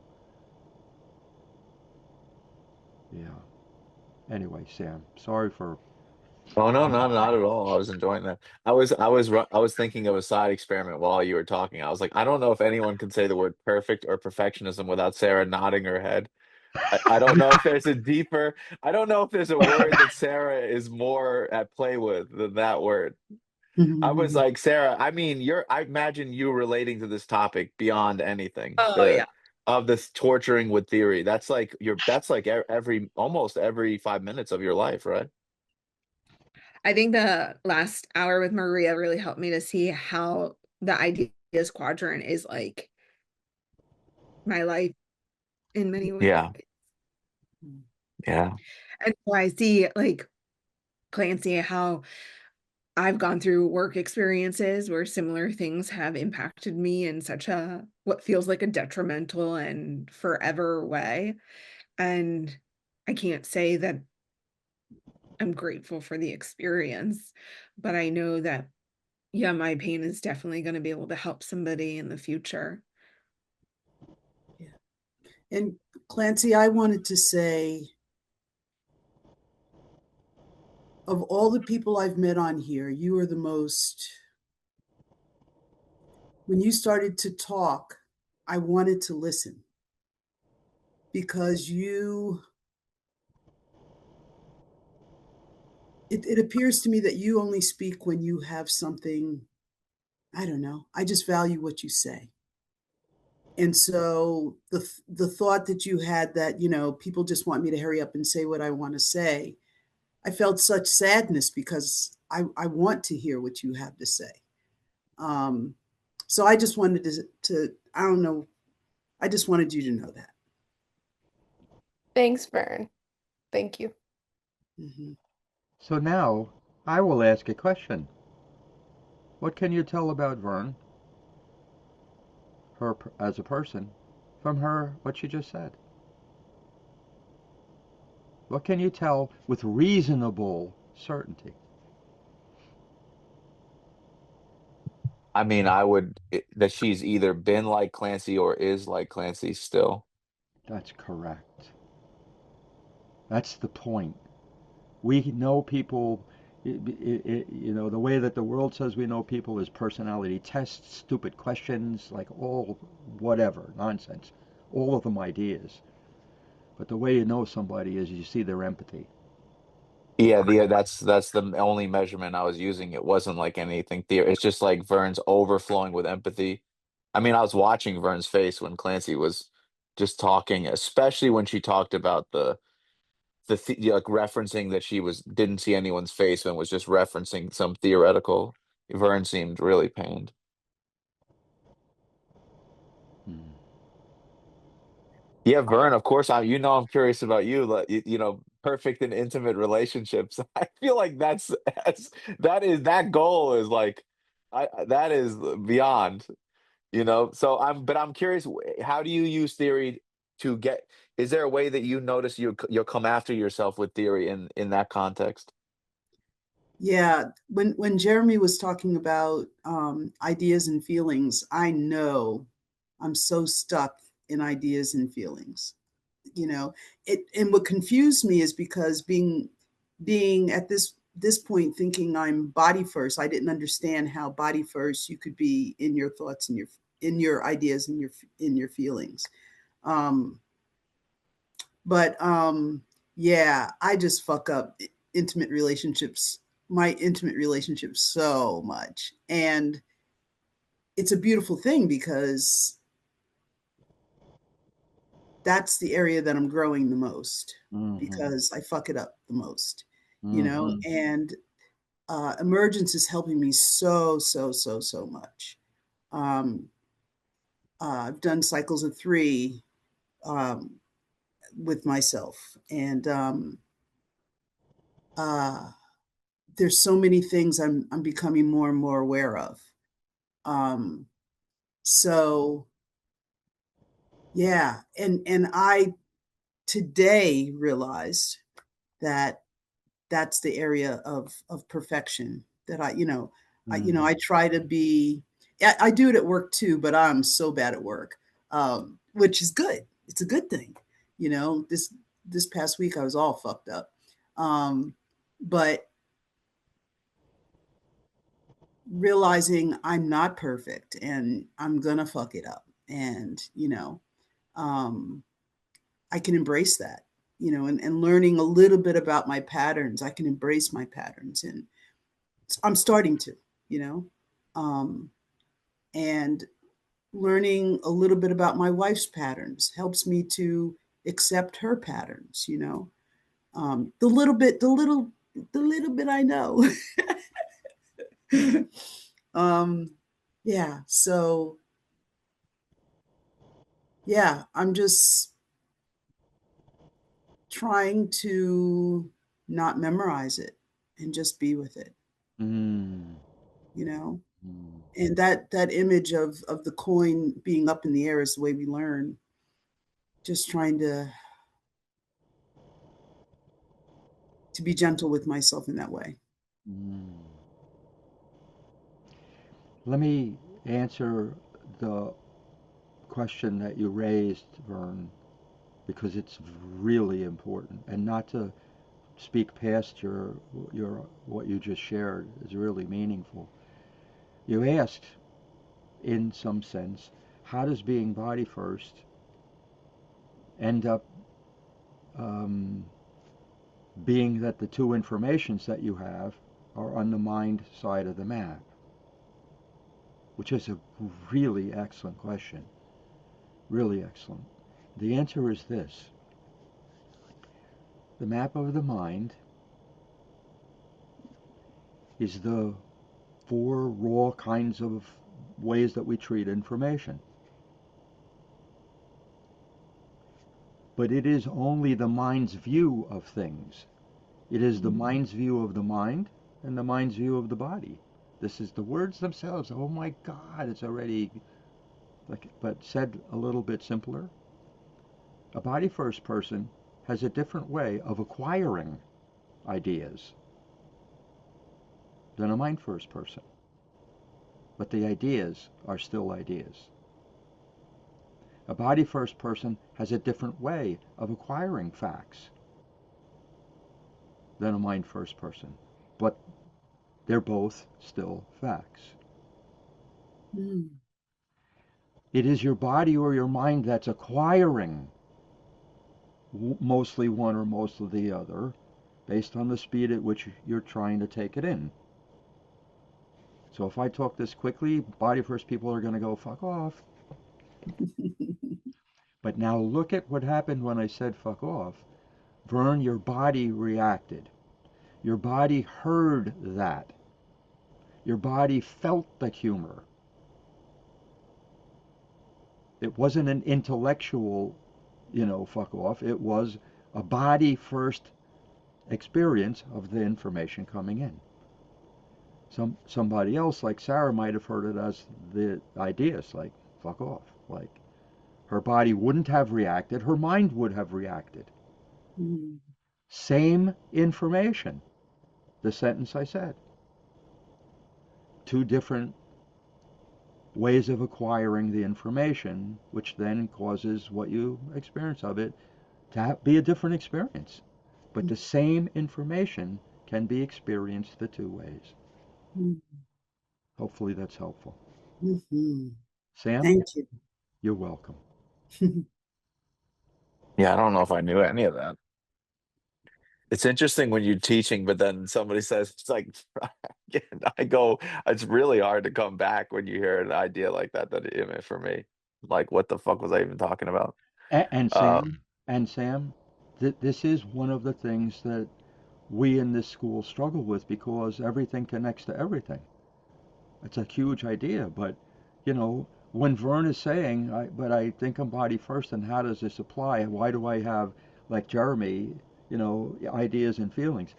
The question is so important that I can't let it go by, yeah, yeah, yeah. and yet I realize that in some way I derail your process. Is that theoretical that you derail my process? Is that a theoretical thing? Because I'm making it an all. I Right, didn't say right. occasionally or sometimes or mostly or any qualifier. I said I derail. Idea. Mm. The whip is going. Yeah, yeah. I mean, I've been having that question in the background the whole time. Like, is all self-hatred theoretical in nature? Like, is it pretty much, is all self-hatred theoretical? You know, and I was thinking about that in a not just as an empty idea. I was picturing a real world example. Like every day at the end of my day where I do 8 sessions or 10 sessions or whatever, I'm either in theory or the real world. I can tell when I'm in theory because when I'm in theory, I sit in my office and I picture, okay, I'm gonna go home and I'm gonna really pay attention to Clancy. I'm gonna like ask her how her day is. I'm gonna be really present with her. I'm gonna do, and I'm like, I have these fantasies about the kind of husband I'm gonna be, and she's gonna feel so understood, and all this stuff. And I'm sitting there, and in the real world, I just did 8 sessions, and I'm like not even fit for life. I'm like, I should be carted off and thrown in. I mean, it's like beyond the pale. And then I get to the house and I like she starts talking, I instantly zone out. Instantly. I can't listen to any more. And then she's like, "What's that? What's going? You're not we don't I don't need to talk." And I'm going and everything's a disaster versus a time where I finish work and I text and go, "Bub, I have to go straight to my room. I'm done. I'm done." Now that might also hurt also. But there's such a difference in those things. Um, but I can't even imagine how much I've set myself up to fail in my life from theory, how much I've hated myself when I do fail. And all of it is from these theoretically perfect pictures. I mean, this picture that I'm making up, how do I know Clancy even wants to talk? How about if I come home and I'm really present with her? What if she wants to be invisible? There's so many fucking problems with my thinking that it's like you could spend a year talking about everything that's wrong with what I'm thinking. But in theory, it sounds perfect. Probably half of you, when you heard it, were like, "Oh yeah, I want to do that for my partner too. That sounds really good." It's like you just get ready to hate yourself. Just get Soundtrack ready. to my life. Soundtrack of my life. So to answer your idea, the question that you're raising about suffering, and my claim at the beginning that all suffering is theoretical, or it's caused by an experience of a theoretical thing. And we could now take out the word theoretical and use the fundamental quality of unchange. All suffering comes from unchange, not small change, unchange. All suffering. Mm, So now I'm going to give an example that is one of my favorite things I've ever learned because I could only learn it through it talking to another person. And I, at the time, knew I could never know this. I, years ago, had somebody who was pregnant, maybe 6 months pregnant or something. And this was her second pregnancy, and she had a kid that was like at that time around 2 years old. And her first delivery was according to her reporting extremely painful. No surprise there. Okay. And me being me, infinitely curious and without limit, which sometimes hurts people, but I said to her, um, how about let's work on that fear? And I initially was coming at it from the point of an injury, which it indeed did involve an injury.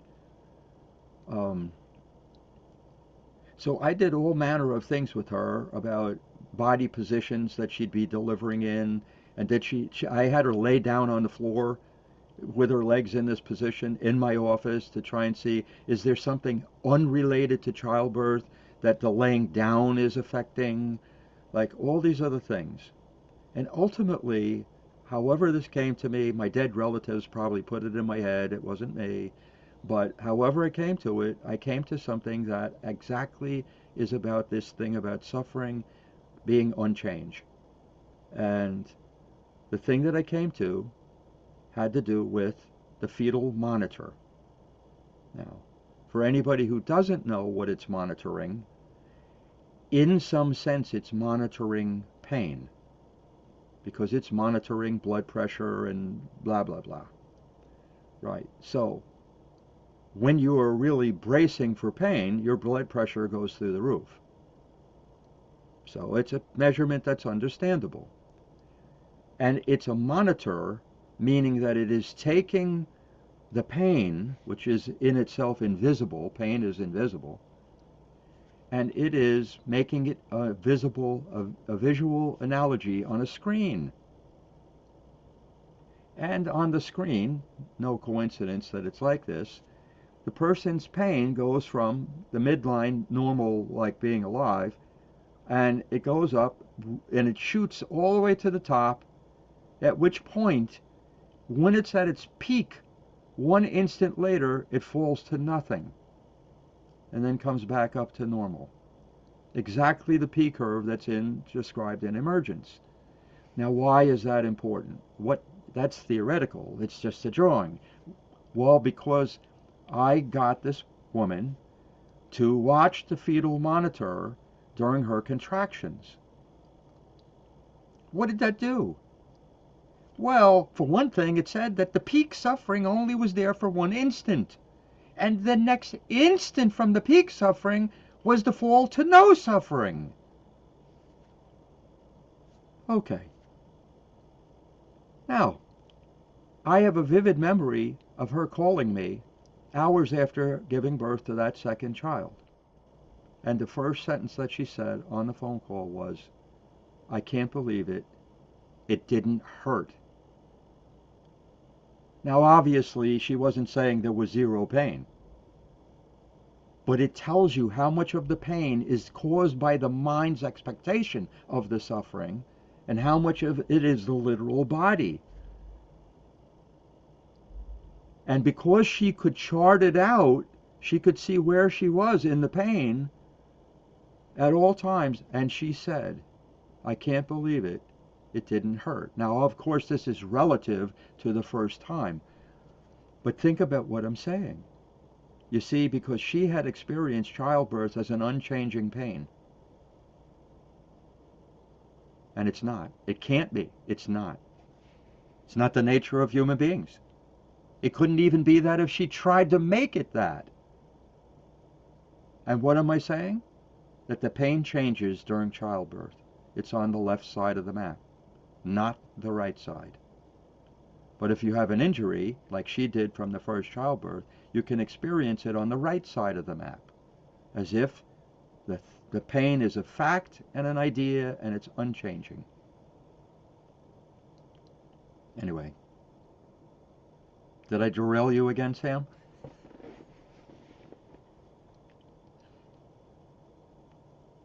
There must be a real world derailment and a theoretical derailment, I guess. 100%. Yeah. Yeah. Yeah, I mean, I have a theoretical thing in my head right now. Like I've come out against theory so much, but really also theory. But I also want to say, I mean, theory is also extremely positive. I mean, it's extreme. It's helpful beyond anything. Like I know you can't actually know this, Steve, but what if there was no label autism? What would happen if you never realized you were autistic? What would you think of yourself as a person? That's I mean, can true, you Sam. fucking imagine what you would think of yourself? What a good example. Because I learned from the first book in maybe 1991 or two, Lorna Wing's first book on Hans Asperger's work being translated and using the word autism in the way that is about the mental autism, not the physical autism. Uh, my reading that book was a year of me hating myself. I, Mm, I, it wasn't stated clearly that this is a difference or a minority, as I call it, minority personality. It came across as defectiveness. Mm. And all that I saw, the only part I saw was how I hurt people by being blunt or not being majority socialized, or I just hated myself. I made amends to people. One comes to mind. Somebody that you know, Sam, Joe Preddy, your father and I are friend for life, Yeah, I know. right? I made an amend to him when he was visiting from the West Coast at a breakfast, and he said to me, "I don't understand why you're saying this. I've always liked you." It stunned me. Mm. It wells me up now because I just assumed he hated me because Yeah, that reminds me a lot of Clancy, like what she was saying. Yeah, the no same shit. pattern. It's very much like Clancy. Like, you know, there's something that's so bad that it's an abomination and it affects everybody else in such a negative way and makes them see you as a horrible person. And Yeah. Another case for theory, I would ask John and Jeremy to contemplate, what if the word addict didn't exist? I mean, what would your life be like? What if that the word didn't exist? What if the 12 steps didn't exist? What if the idea of powerlessness this didn't exist? And nobody knew about that there was such a thing as you're powerless. What would you do? What would life be? You can't even think of it. It's like impossible to imagine. What would you be instead? Well, you're not an addict. What would you be? You're fucked up. I don't know what you'd be. I'd be high or dead, probably. How about that? Right.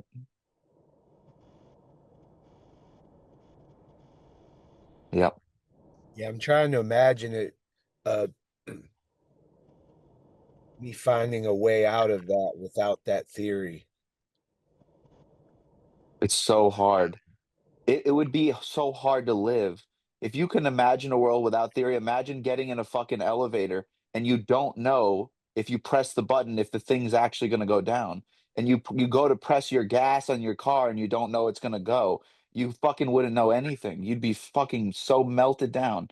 It would be impossible to live. You'd be terrified. But it is theoretical that you're going to hit the brake and it's going to stop. It is technically theoretical. So anyway, that's my little last minute 3 minute pitch about theory no, is so vital to our frame of being alive. keep going, Sam, because I got to get up for a minute. You got at least another 10 minutes, please. We Okay. started late.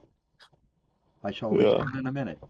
Go ahead, Jeremy. You didn't you sounded like you had a little something left in the tank.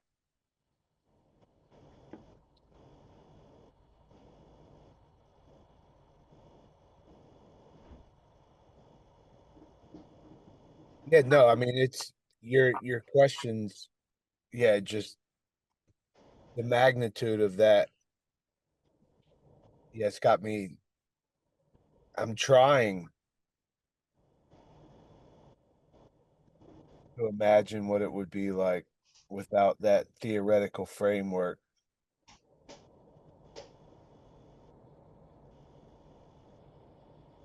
It's so hard, man. I mean, the world is just the real world can feel like chaos beyond chaos. And theory can mitigate some of that pain. Well, like to go back to what Maria said, I mean, the first one of the first theoretical ideas that, you know, that I found in that was hope. Yeah. That was This, a good example. I never thought about hope before ever. this maybe this can change. Yeah. That was like the Yes. beginning of everything, really. Yeah. Doesn't have to be this. Yeah, I think about going to a meeting and seeing somebody that's not insane. You know what I mean? And just they're like got it together. And in the real world, I'm not that person, but in theory, I could be that person. In theory, I could be that person. And they're literally telling me you could be this person. So it's like I see them, they're saying they were like me. I mean, it's all there. Yeah. Yeah.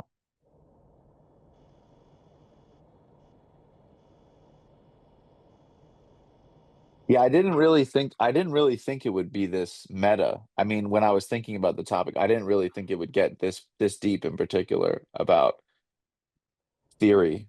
Um, and I'm the opposite of Maria. Like when we 10 years ago, I mean, we just had nothing in common. I mean, she was all real world and I was all theory. I mean, it really was that stark. We would get in arguments all the time about this kind of shit, you know? I mean, John, she would just that thing you said about what's your evidence. I mean, that was like every conversation. It was like she would just be begging for some reference to the real world, and I just wouldn't have it. I'd just be talking about what's reincarnation, and she'd be like, "How do you know?" I'd be like, "I don't know. I mean, I'm fucked. I don't know anything." Yeah, yeah. John, what was the most you hurt yourself with theory this week? Can you see that?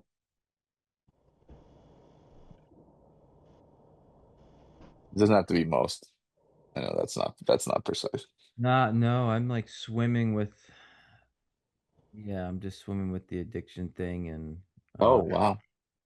well, just like so much like what theory like actually brings me is more likely to bring me towards the real world, which theory is more likely to bring me towards staying there. Like, I'm just thinking of like the opposite about like what ideas I have about the world that actually bring me towards people or whatever versus something that like moves me away. And so I think Oh, like look who. even with the addiction thing, like that being something theoretical, I don't know, it brought me towards people. It brought me towards an understanding of how it brought me even closer to my understanding of who I am as a person on this earth. Like Yes. like a human being. Like having that actually like made me more of a human being to myself. I mean, hearing that But I'm it's powerless, theoretical. So hearing it's hearing that I'm powerless is theoretical, but in the real world, it made me give up drinking. mm, I mean, it has that's like the best case scenario for theory, that it actually connects you to that it actually affects the real world, you know? It doesn't just make you fucking hate yourself. Like if I tell you, well, just try harder to control your drinking, I mean, that's not in the real world, that's not gonna have a good effect. mm. And that's M- m- something that I love about emergence personality. I mean, just emergence, like the theory brings you towards the picture of the world of what's happening right now. Like it's all mhm. bringing you towards initially what's here versus like something that like initially is bringing you away from the thing. Yeah. That piece is really beautiful about emergence. Maria, I don't know if you were with the kid. I don't know if you were there with the kids or what. So of course I'm curious about anything for you the last hour, but I don't know if you were you there or were you?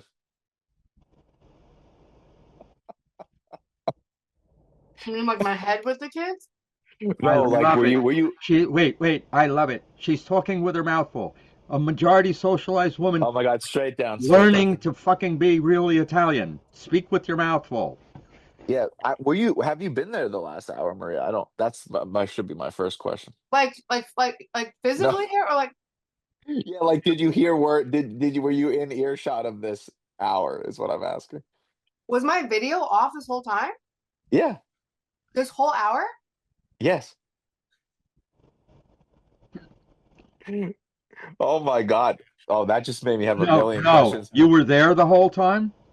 Are you fucking this like is this like a chat fucking me thing? No, no, no, no. This you literally had your video off for the whole hour.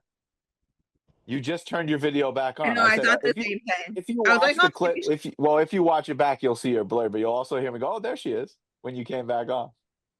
I've literally been sitting here. I went to go get I went to go get breakfast for 4 minutes. See, when you got up a couple minutes ago was when I got up to go get my breakfast from downstairs. Oh, I have so many questions. Did you feel fucking invisible? I was gone. Oh, Wait, When okay. you Sam. That's why That's I'm not brilliant. She had her video off and she felt invisible. I was actually gone though. That's fucking crazy. I would. Sam, Oh when my. you said I now need to watch this fucking video back. Oh, this is gonna be hilarious. When you said when you said in the very beginning when you were like asking about why do you need theories, like asking why do you need me, I broke down for like 20 to 30 minutes. I couldn't come back. And we didn't get to see that. Good. It's so funny. Like I was just picturing you downstairs chasing the girls. You're like on the toilet for I'm 20 right here. minutes. Yeah, you're. In theory, I was all those places. Oh, it was all theoretical. No, I was dying with plants. Did you have a single urge to talk? Maybe with the clans thing, because it was really hard to watch you clans because I'm seeing myself and you and the pain of both of us at the same time. And note, uh, she has to have had it happen in order to have the oh empathy. yeah, oh yeah. What would you have said? I can't believe my fucking video was off. Oh, it's fucking hilarious, man. Uh-oh, It's perfectionism is hitting Maria. I'm like, That how is did this so funny. happen? Did I hit something on my fucking keyboard? Well, you Oh, had it dear. on for a while. Like it was just showing your room without you sitting there. And then I wonder if it automatically, does your video like automatically turn off or something? I don't know why. What the fuck? Like it was on and then you weren't there. And then at some I point, took a pee. I took a pee when we transitioned. When Sam, you were coming on, I think. I think I went pee. And then it was gone that whole time you were going, Sam? yes, it You, was you the off. entire time it's Like been it gone. was just Maria with the black Yeah. screen. Yeah. Because it's You so funny. We all had our own ideas, and I was like, maybe she just agreed to teach her own 1 hour, then she had to go be with the Uh, kids. Like, That's what pause, I. That should have been one pause. theoretical experiment. What's everyone's idea is not Maria? Yeah, Did you wonder why no one cared that you were crying? No, I mean, I imagine like Steve saw me suffering and like was letting me suffer or something, but Oh, I mean, no, that's just I was worried that you were having to go away and deal with something crazy with your yeah, daughters and that yeah. you couldn't watch no, and I was dealing with this crazy right here. got There it. you I go. thought in plain sight. So this is okay. It cannot be more perfect. Not what you did, Maria, but what you did provoked something, a perfect I know. example of the difference between the invisible world of the mind and the visible world of the mind. Yep. Because we didn't see you, we then were gathering information about you, entirely ideas and feelings. But take in what I'm saying. Neither body first nor mind first people had any visible material to understand what happened to you. There were no facts and no stories. So this generated by automatically, because we're trying to see what happened, it made ideas and feelings because what we were looking at is invisible. You weren't there. Mm. Think about what that means every time you can't physically see something. It means that you automatically, to some degree, either ideas or feelings or both. Now, I know that with me, I briefly tried to picture where you were. And I had flashes of you're downstairs or, whatever, right? They're in the kitchen giving them food, none of which is true. I'm simply saying that's how my mind, one, tried to acquire information because I couldn't see anything visible about you. Mm. Now think about what this means every time you're in a relationship and your significant other goes away in a way that's extended, right? Or your daughters go away in a way that for little kids is extended. Immediately you're going to go to ideas and feelings because you can't get any information, no data, right? That's visible. Now then you begin to walk through the house and you look for them where they are. So you're trying to acquire visible information to try and resolve this. This could be a health thing. And in my case, the problem I had for 3 years with low phosphorus, which constantly was a thing that could have killed me. I was told this. This is in theory. It could have, in theory. Right. And then what was informing me? Facts. Because I could see the numbers on a paper and how this was getting worse, getting better, getting worse. Right. So in some way, seeing the facts, even when it was worse, the suffering decreased because I had something visible on the other side of all the invisible. Yeah. Wow, Maria. You Yeah, talk. You taught with Sam the second half, the second One would think I third. planned this. Yeah. Life planned it. Yeah. Any last thoughts, Sam, before we go to the whatever? No, not really. I feel like everything hope to get across, I feel like I did. I mean, about just the up and the down and the I mean, most of all, I've tortured myself with theory, so that's what the piece that I would want to most impart, you know. Just notice if you're torturing yourself with theory, it's not Okay. I don't So that's yeah. the root of a theoretical state of mind called perfectionism. But what Yes. impressed me the most about what you said is asking people things about to see the value of theory. Yeah, it's so funny that Sam, I would be the one that's like, oh, theory helps me out. And you're like, yeah, theory's gonna fuck you. Well, it's so interesting. If you're really too theoretical, the real world helps, and if you're too in the real world, theory helps, and they're Yeah, just That's yeah, right. they're just whichever one you're drowning in, the other one, you need the other one badly, yeah. Yes, and I need the that's real right. world. The real world is the thing that I'm always missing, so not almost always, so Think about how the idea of an unchange, like you burn your finger. Well, what's one of the things that you do? Well, you constantly keep reviewing. You look at the thing to see, as if you can see the burn sensation, but you look at it, and so the burn, like, is getting worse on your hand, and you're worrying, right? But at some point, it's a blister, it's a whatever, right? You're going to look at that thing every 5 minutes, every 10 minutes, every 15 minutes, and it's not going to change. Not much after the whatever the blister, and so you're going to feel it. You'll experience it as theoretically, I'm having that for the rest of my life. It hasn't changed. Meanwhile, microscopically, it's changed tremendously, but we can't see the change. Therefore, suffering. Okay, you ready for the fucking uh, theoretical dive into whatever here, mind breaking. So I want people to yell out, "You're breaking my mind," when you reach a point that I'm breaking your mind. I want you to yell it out proudly, What if we're already broken? I don't think I could break anymore. relative to where you are right now.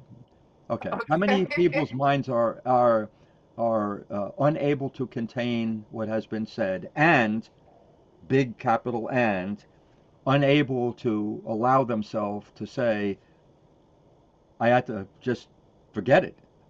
This is pre learning. I have it. There's so much urge in me to remember all the good things that have been said already. Don't worry, it's recorded.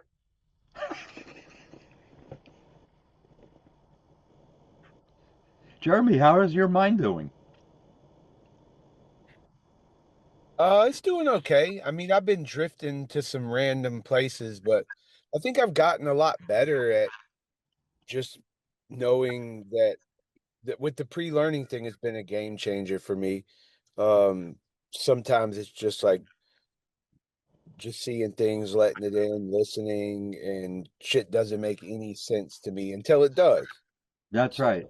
And uh, I am going to claim that the things that you need to know the most are the things that make no fucking sense at all at first. None, zero. yeah. There's also the idea that people experience these seminars as if this is the only time you can see it. You better get it now. That's never coming again. It's Well, a fucking video. You can watch it as many times as you want. it helped me a lot because when we first started working together, if you remember, I would like, let's say Maria's talking about something. For me, it was like instant, immense pressure on myself Yes. to learn this and understand this and make sense of it, and how can I use this in the real world. And the idea of pre-learning has helped a lot with just sometimes I still do that, but a lot of times I'm like, okay, this shit doesn't make any sense to me. That's cool. It will. As long as I keep paying attention and That's correct. And remember, the idea of pre learning is an idea, it's invisible. The idea of pre learning is theoretical. In theory, if you just fucking don't try to get it, you'll get more. Now, does that actually happen in the real world? Not every time. Otherwise, it wouldn't be in the real world. Sometimes the shit just falls on the floor and it just goes away. But the odds are upped that you're going to learn from pre-learning. And there's no way to know when. And there's no way to know. Perfect, Jeremy. It's fractal, therefore there's no way to know when. You just know that if you do this, you up the odds. You increase your chances. Okay. So, I have a shitload of post-its in front of me from thoughts that I had about this, and I'll never get to all of them, which is fine. I started with, does perfect exist? And the answer is, in theory, it does, and in the real world, it does not. Well, why start with that? Okay, so here's a story about how I came to the map having the opposite pair, theory and real world. How did I come to that? Okay, now you've all heard this, or maybe Vern, maybe not, but all of you have heard me say this 1,000 times. So if you're already anticipating that you know everything that I'm going to say, or even most of what I say, or that there's nothing new in what I'm going to say, that's theoretically possible. Yeah, and door 7 is in the theory quadrant, so That's it's on right. the theory side, which is That's right. brutal.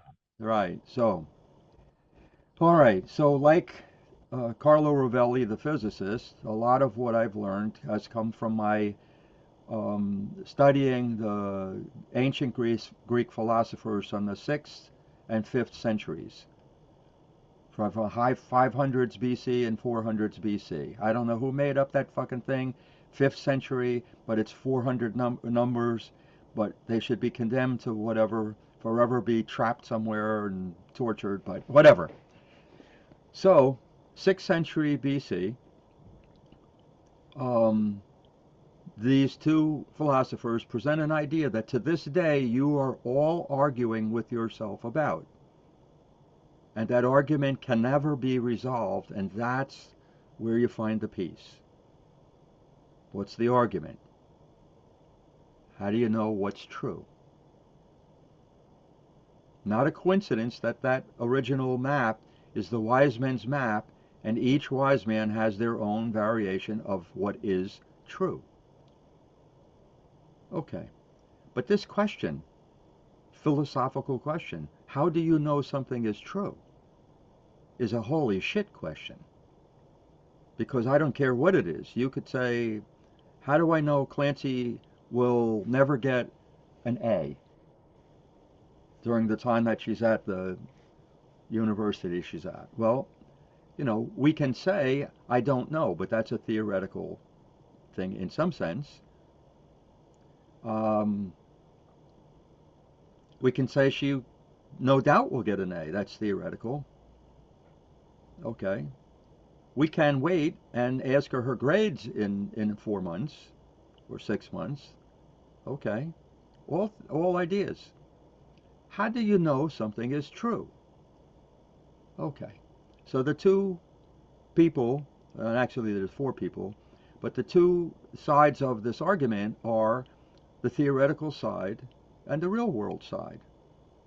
Now, when I say those dreadful words, theory in the real world, they're so goddamn awful and detached and heady that most people can't hear them as what I really mean, which is it a way to describe truth as something that's true doesn't change, or something that's true always changes? And always is an odd thing to say about the real world, but the map is saying that what makes something the real world is it always changes, even if you can't see it. So who were the people? Parmenides and Heraclitus. You've heard me talk about these guys over and over again. And then there are the people who most spoke about them, Plato and Cratylus. Don't try and remember the names. Don't even go there. They're unimportant. but the ideas are profound. 6th century BC, so 500s. Okay? In the same era as Buddha. Okay? And Parmenides taught that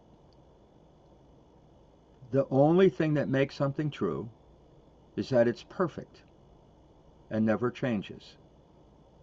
So now we're linking the two words, perfect and never changes. Okay. And Parmenides said that this does not exist in the real world. That so help me. He said it. That the truth does not exist in the real world is what he implied.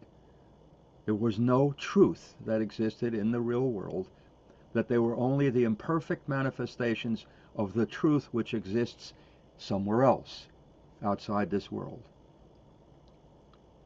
So, 100+ years later, Plato writes about this when he writes about the realm of the forms.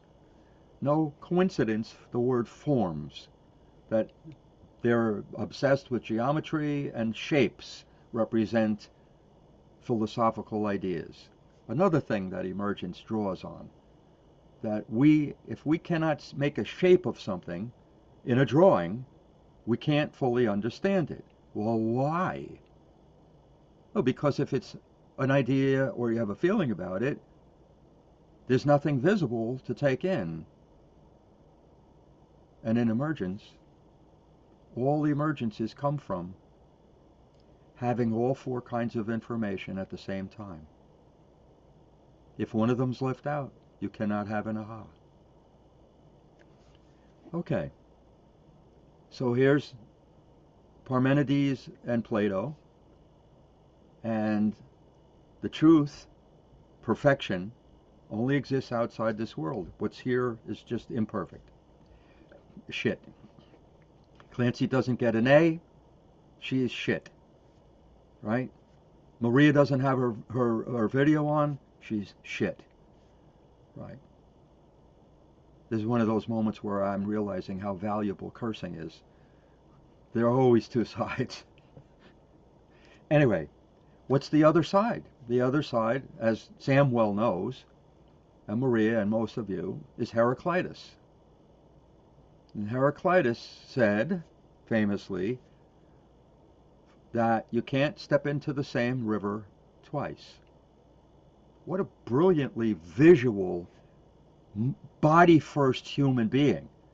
You can tell Parmenides is the mind-first guy, but because his examples are something about a world we can't even see, and you can look at Heraclitus and know he's body-first solidly. Because he's talking about a thing. How vivid is that? You step into a river. Whoa, all the sensation that floods into you. But even that idea that time never stands still, the river is constantly changing, and you cannot step out and then step back into the same river. Wow. Real world. And that's what he says is true. So he says that other shit about the theoretical stuff isn't true. It's not true. Parmenides says that what Heraclitus says is bullshit. It's not true. And here we have the thing that all of you are experiencing right in this very minute about me. Is the stuff I'm saying true or not? Everything we talk about when we're paying some attention or importance, we filter through, is it true? That question is always there.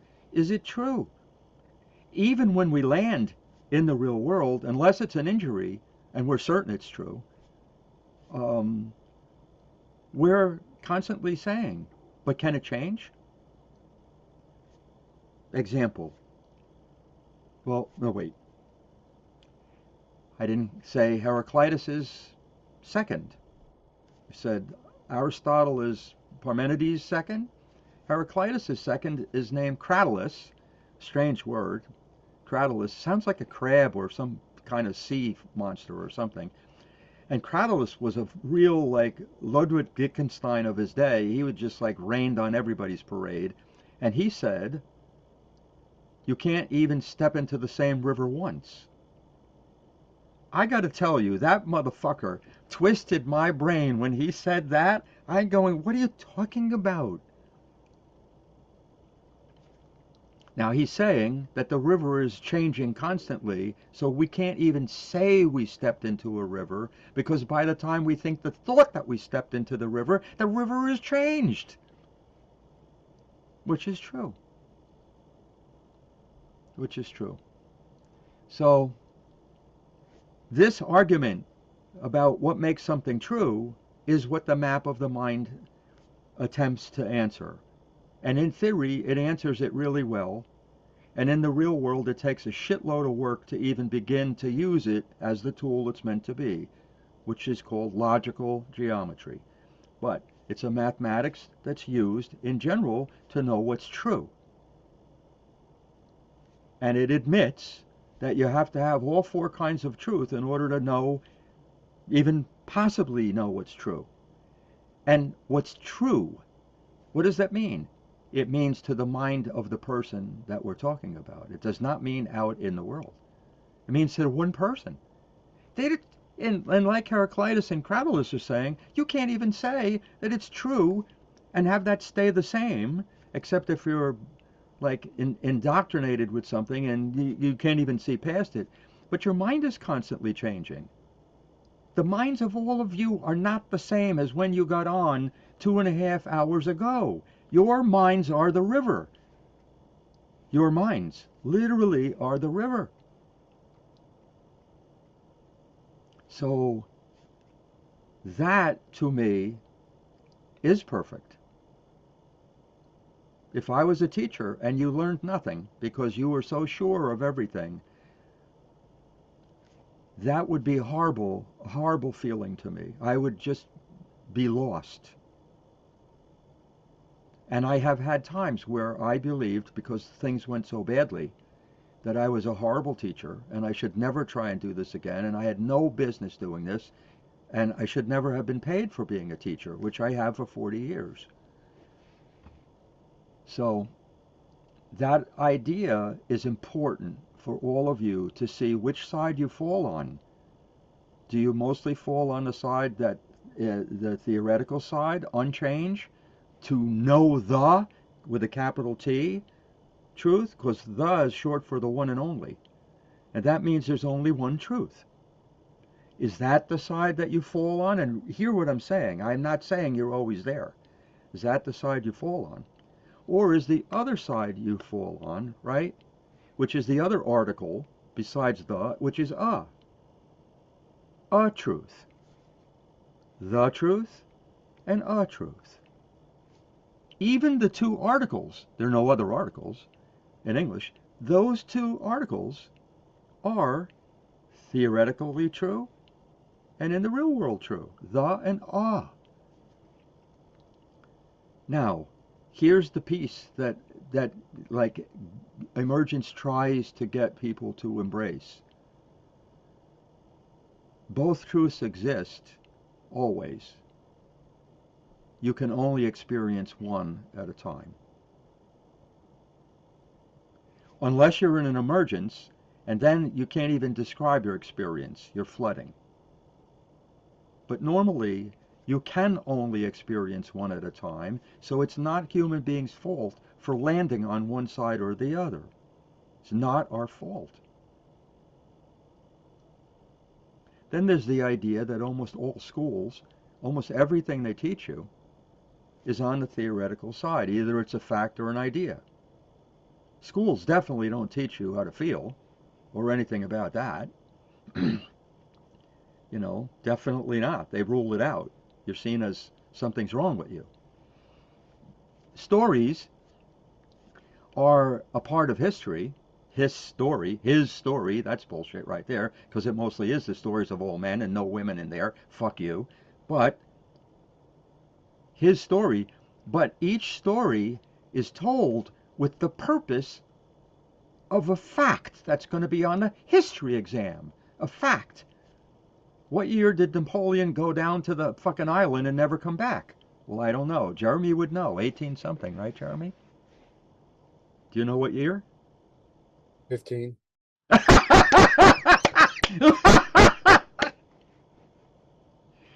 So we can know from Jeremy's answer that facts are his buddy. Awesome. And no surprise, your body first, and facts are visible, so that makes some sense, right? So that's good. Right.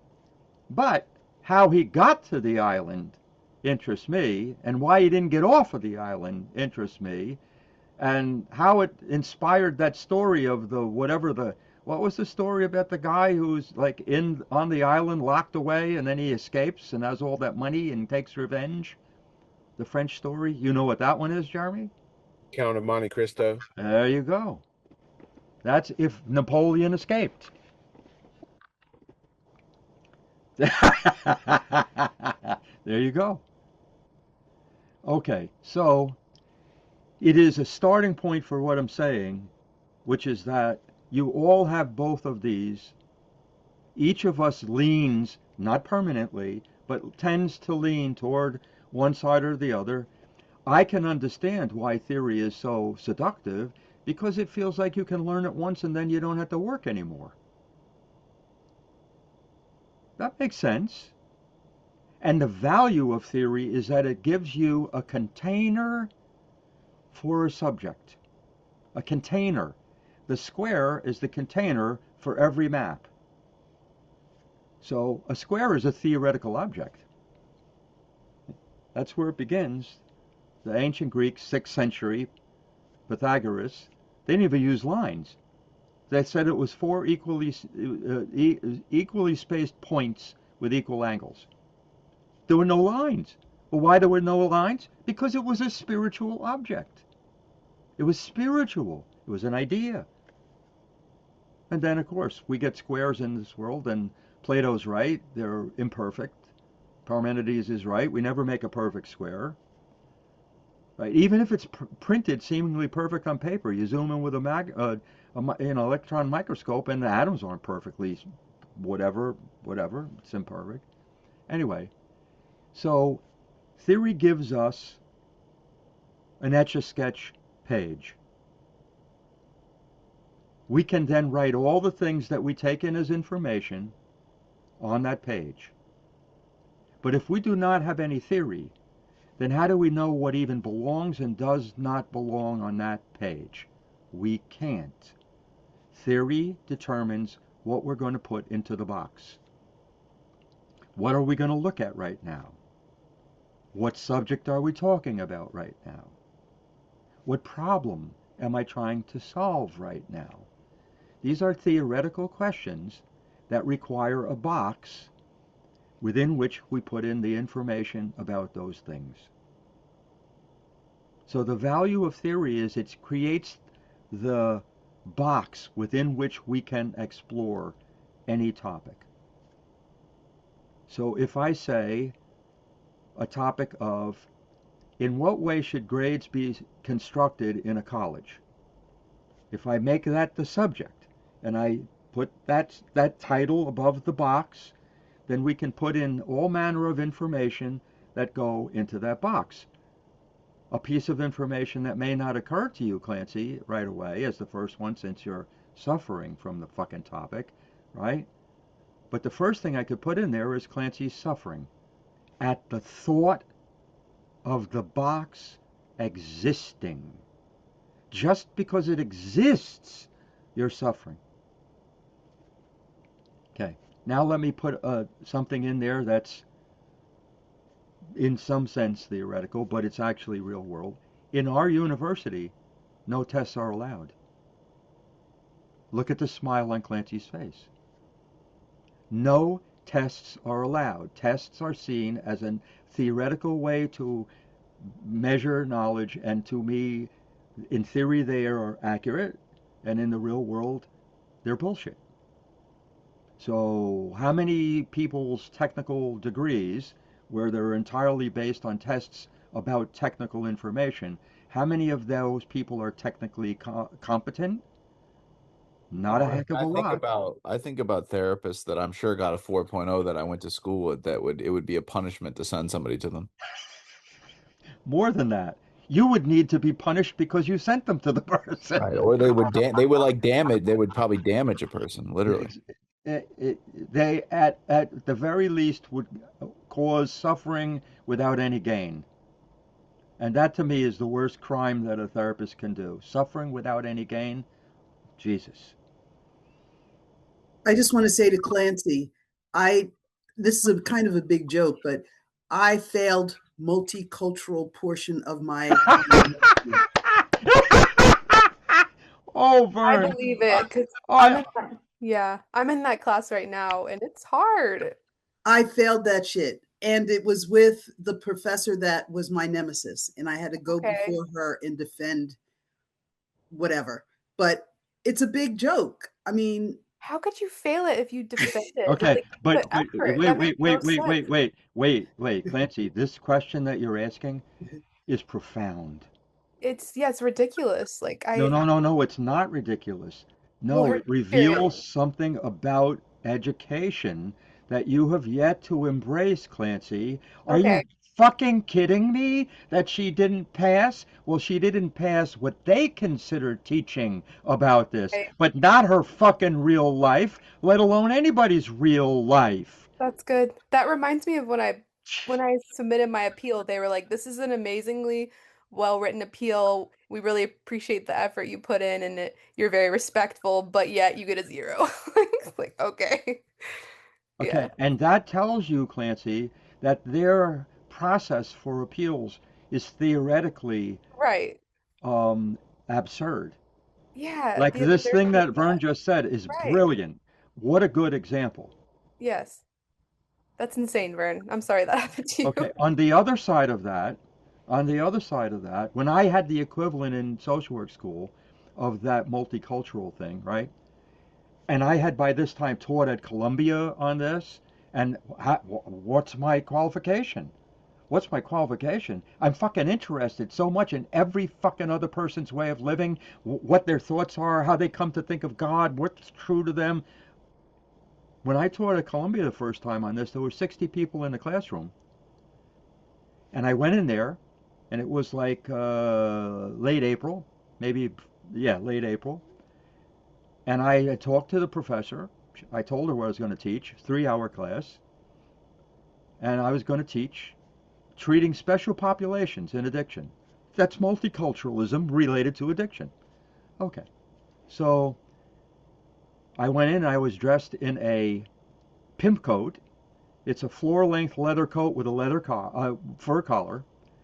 I had a black Italian pinstripe suit on. Perfect. Perfect. I had a black shirt, right? I had a white silk tie. I had on sunglasses. And I came to the class early, and every one of those 60 students came in there and they looked at me sitting in the back, and every one of them was already judging the shit out of me for what I looked like. Now, of course, that's not the same as being dark skinned, but it sure as shit invoked prejudice. Okay, when I got in the front of the class at the beginning of the 3 hours, when the professor introduced me, they were all freaking the fuck out. Who the fuck is this guy going to lecture in this class? What the fuck? And I said to all of them, I want you to all imagine that I am a client walking into your office for the first time. What would prevent you from helping me? I told them you have to write it down. Wait 5 minutes. After it's done, I said, now put away all your writing shit. I don't want anybody to be writing. We're just going to talk. And as I did, took off the coat, I took off the tie, I took off my jacket, right? And by the end of the thing, most, not all of those people had some taste of their own prejudice. But to my horror, the professor who taught, who was a brilliantly good teacher, said that several people had complained about what I had taught. Complained. Okay, I mean, I guess that's the imperfection in the world, and you can't reach everybody.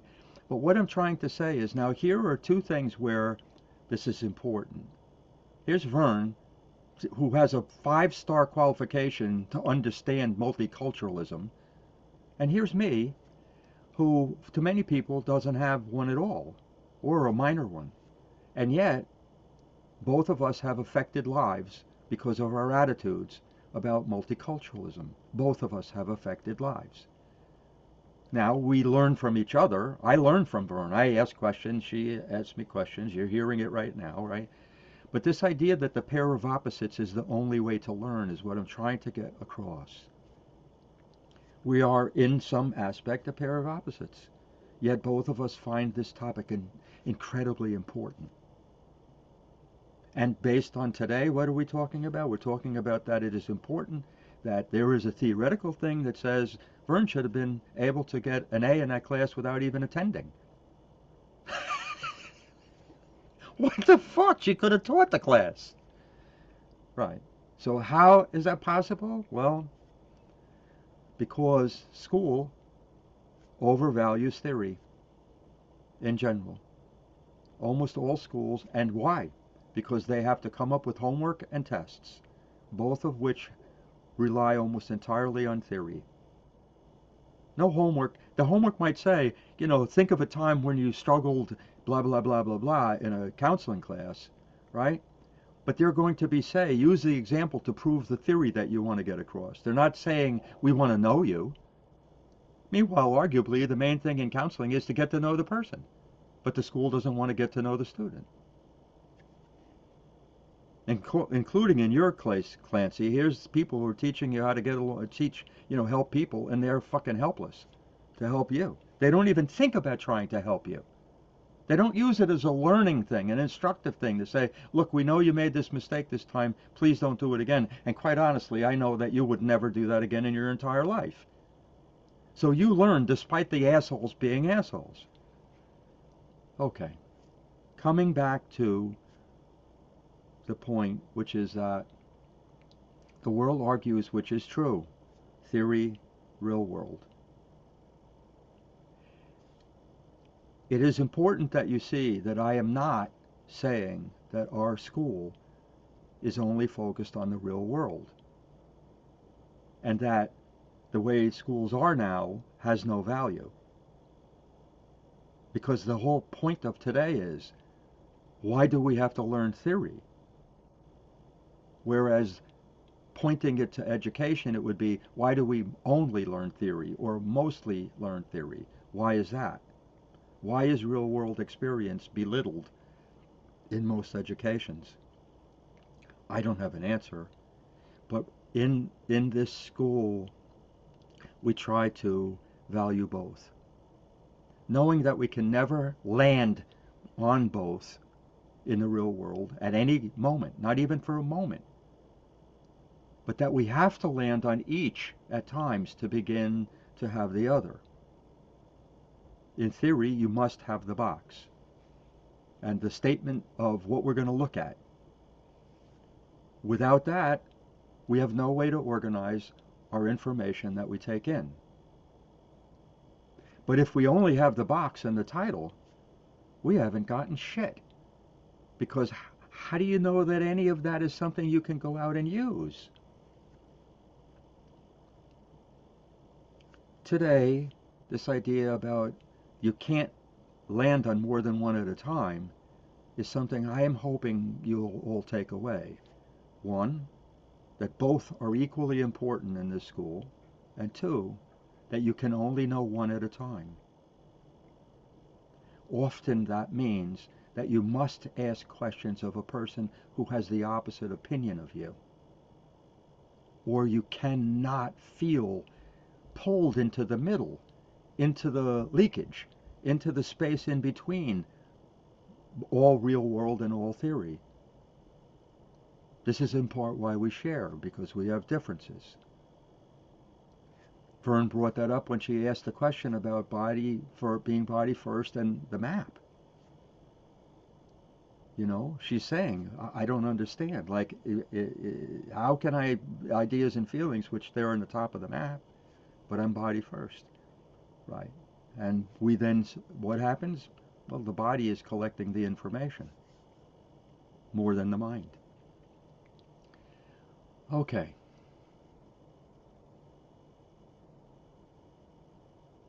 I want to ask a question, another question here. What is the sure and certain proof that someone is dumb?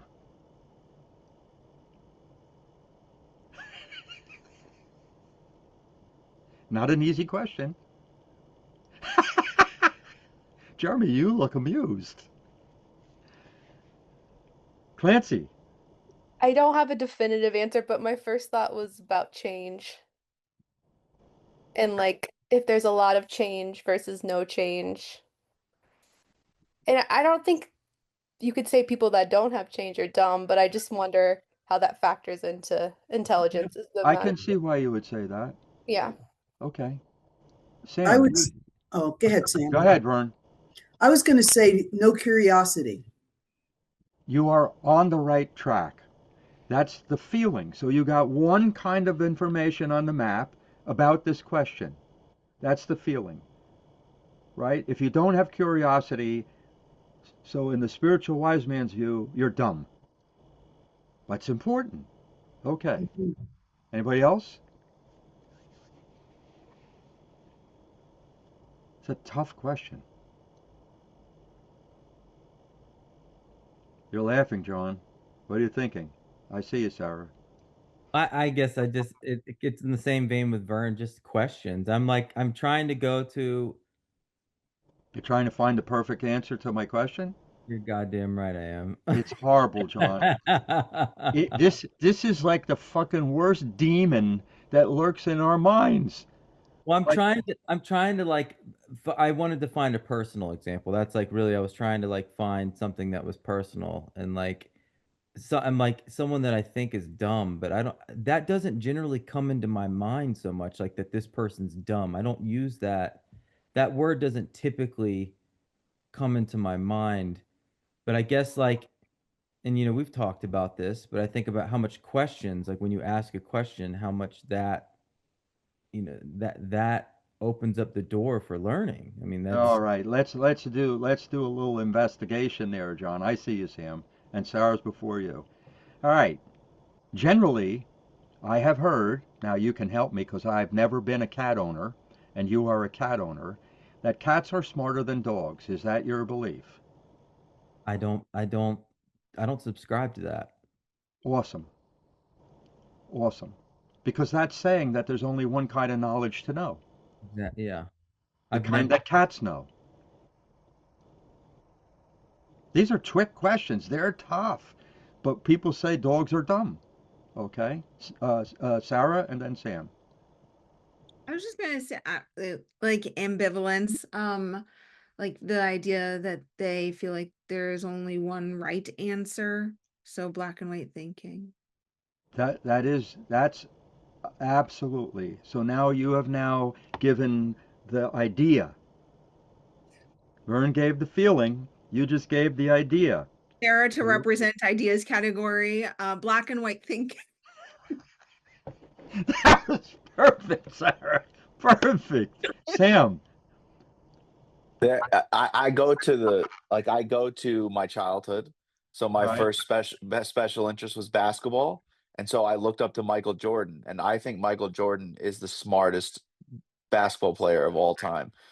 And he knows so much theory about basketball, so much so Kobe Bryant used to call him at 1 in the morning, but he also tried harder than any person ever that played. I mean, like immeasurable things, like the gym for the longest time, trying the hardest, last person to leave. And then I think about like, well, what if Michael Jordan had been interested in quantum physics? Would it have been the same thing? And then I start to feel some intuitive sense of what, because he quit playing basketball and switched to baseball in the middle of his career, and he almost made it to the pros with like with no pre-learning since he was like in fourth grade or something like that. He also still is on the top paid athletes every year because he made $1 billion off of his shoe company, his clothing company. So this business stuff. And so, yeah, I don't know. He's the one that I keep thinking of because he was my first hero about mastering and being brilliant at something. But I just keep thinking, I wonder if you asked him, do you think you could learn anything? I bet you he would say, yes, the fuck I can. Okay, and in theory, he could. Unless the thing was like Okay, so skateboarding and he was watch, 50 years old. watch. I'm not a sports fan, but I love Steph Curry. He's my favorite basketball player of all time because of as a human being. A human being. He's not a theoretical player. He is a human player. He's like kind. You fuck with him, he makes 5 3-pointers in a row. Right. So that's a person who he can annihilate people. And is it because of theory? No. It's because he's body first and he is affected by somebody knocking him unfairly or a teammate or something. And then he just fucking annihilates people. He's at his best when people fuck with him. But it's not a theoretical thing. Because in theory, the calmer you are, the better you are. The calmer, the cooler, the whatever. Which I'm not taking away from that either. So I would argue that Michael Jordan was the best theoretical athlete of all time. The best. Muhammad Ali kind of behind him theoretically. I think when they did the top 50 of all time, I think they were the top two, those two. And that is because the world is biased toward theoretical truth. And this is a bias that we have to address in our university because even as I speak, you're trying to perfectly get what I'm saying, and it can't be done. I'm not saying it perfectly. How the fuck could you get it perfectly when I'm not saying it perfectly? Okay, because I've got 15 notes that I'm never going to get to here. Okay, so what I wrote down is the sure and certain proof that you are dumb is that you don't ask the question, what did you mean by that? That is the basis of being dumb. And every time that you feel certain that you know what the other person meant, now, we're talking important conversations. We're not talking pass me the salt and you don't know what they mean by that. Sam? No, I like that definition because that means anyone could be dumb at any time, basically. I mean, That's I could be that's dumb right. when me and Clancy are talking. I mean, we can anyone's vulnerable to being dumb all the time. I mean, if I ask Clancy, And yes. somebody theoretically could be dumb every single time because they could not have that in every conversation. Okay, but Clancy thinks you're real world dumb about cleaning every time. And she's right. And she's right. Maria? Yeah, I was just gonna say I was swirling when you're saying evidence for someone that's dumb. I'm literally like just trying to even understand what you mean by dumb. I'm even just That is trying the to have right a place. definition of what is That's even the meaning of what that looks like to that's even have correct. evidence of proof of that. That's right. Um, yeah. Yeah, what is the etymology of dumb?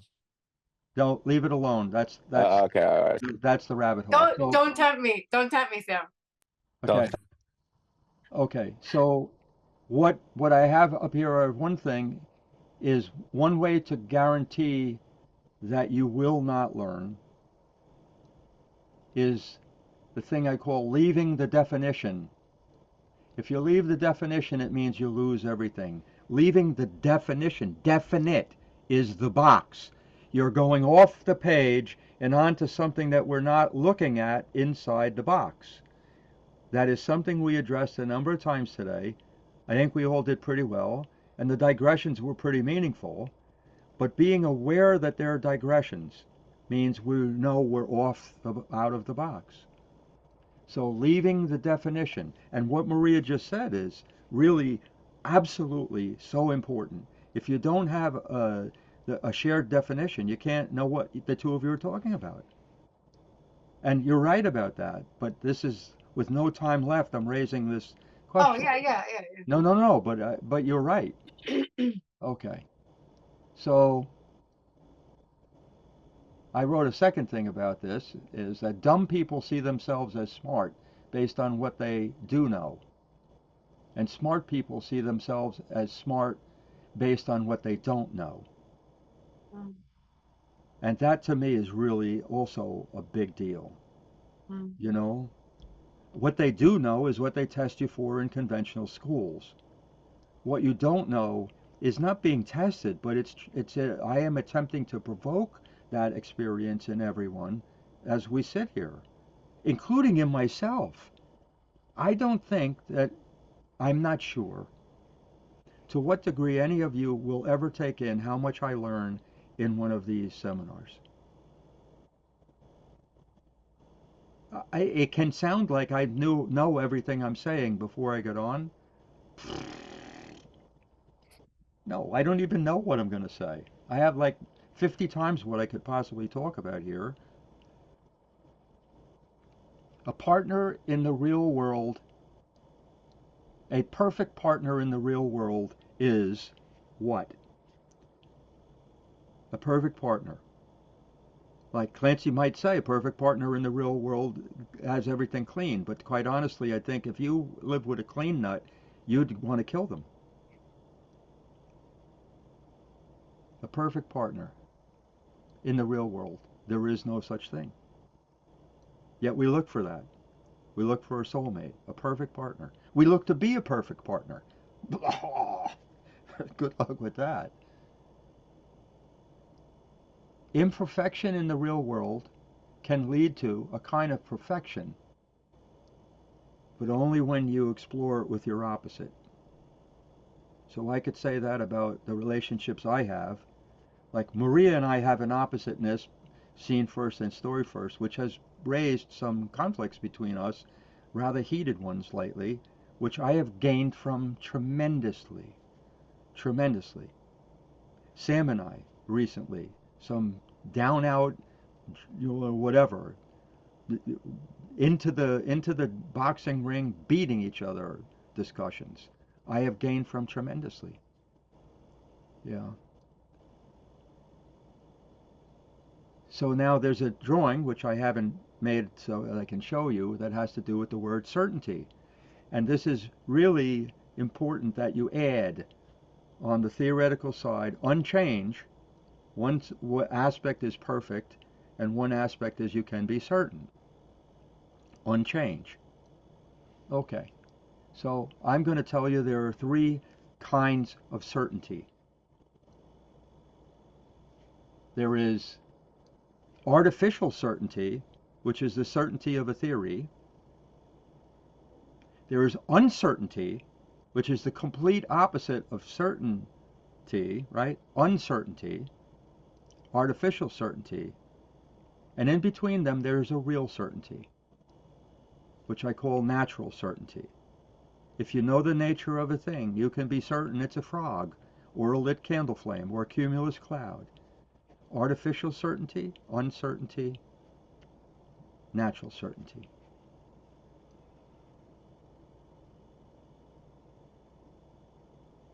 People find it hard to accept things because in order to accept something, you have to accept that you can never resolve the ambivalence between the pairs of opposites. It's hard to accept because we want to land on one side or the other of the map. And accepting that natural certainty is the only thing that you can learn means that 99+% of what you might want to know, you're never going to know. It's going to be, at best, kind of oscillating between something you can know about it and the part that you don't know about it and how it's going to turn out. And Clancy, you're oscillating between the thing of you're never going to make it and you should just quit and whatever, and the world is really unfair and there are too many assholes in it, and I can't disagree with any of that. That's all true. But a natural certainty for me about you is you are going to get a degree. And I say that not because I'm making you, but I know you. You are going to get a degree. Whatever happens about this, you are getting a degree because that's your nature. You don't quit. You may think that you shouldn't try, but when you put your mind to something, you invest. You You know, are it's funny, all Steve. in. I'm like, how do you know that? Because I know your nature, not Okay. I know the future. This is not me predicting the future. I can't say when, like what Jeremy said. I can't say when exactly this is going to happen, but Mm. I can say that it's a natural certainty, not an artificial, like I have everything mapped out.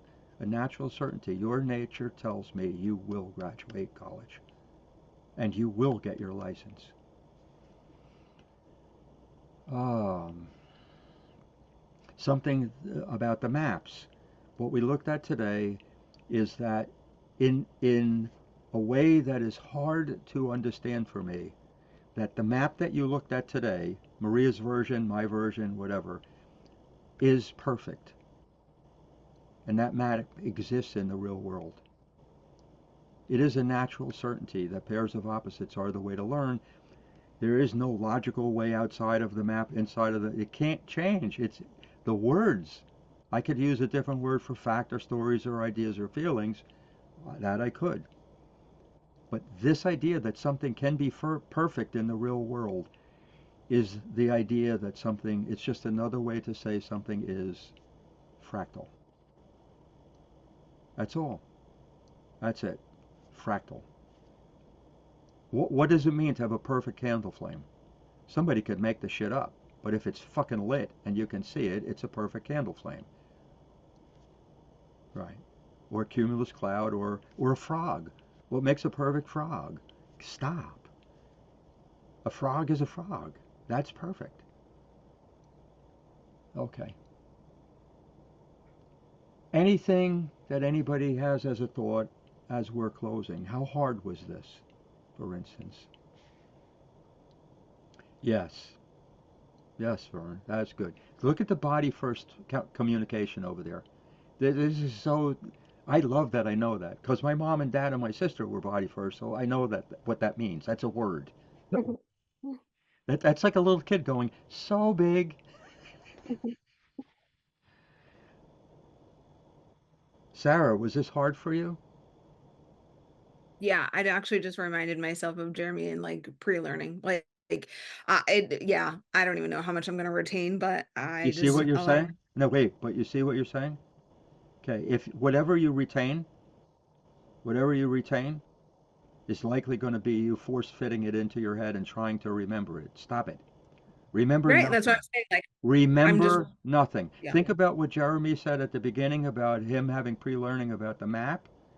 I mean, that it can't be a better testament to that's how learning works. What do you think it would have been like, Jeremy, if you didn't have that pre-learning? To be here today, Yes, to be here today. I mean, I can't say with any certainty, but I imagine I wouldn't have gained nearly as much understanding about what was being talked about.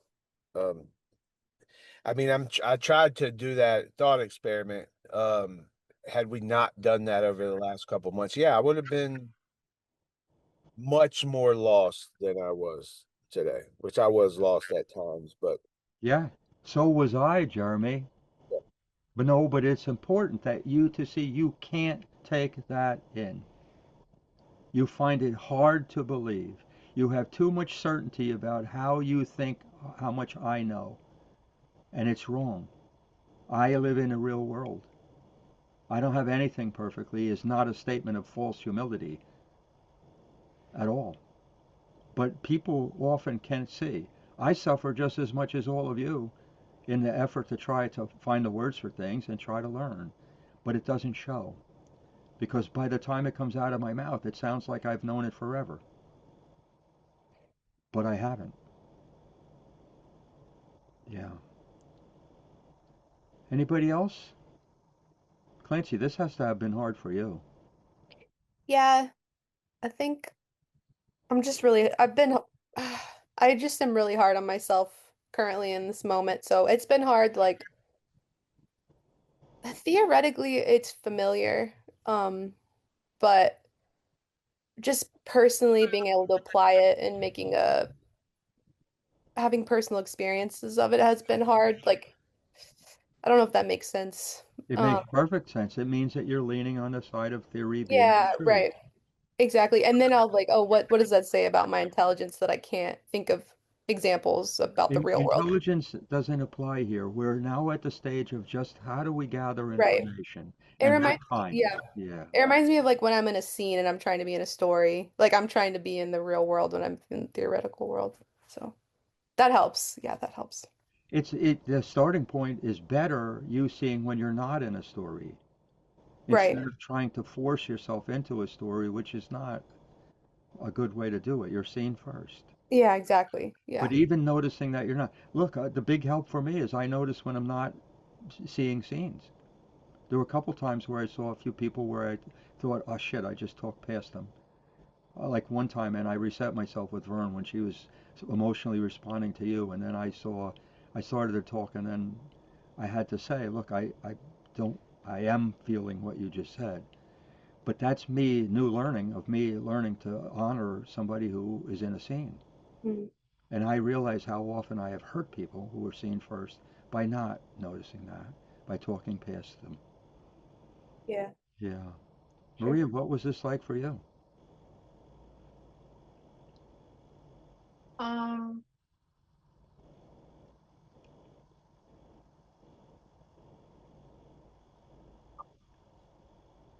You see, you're trying to find the perfect answer,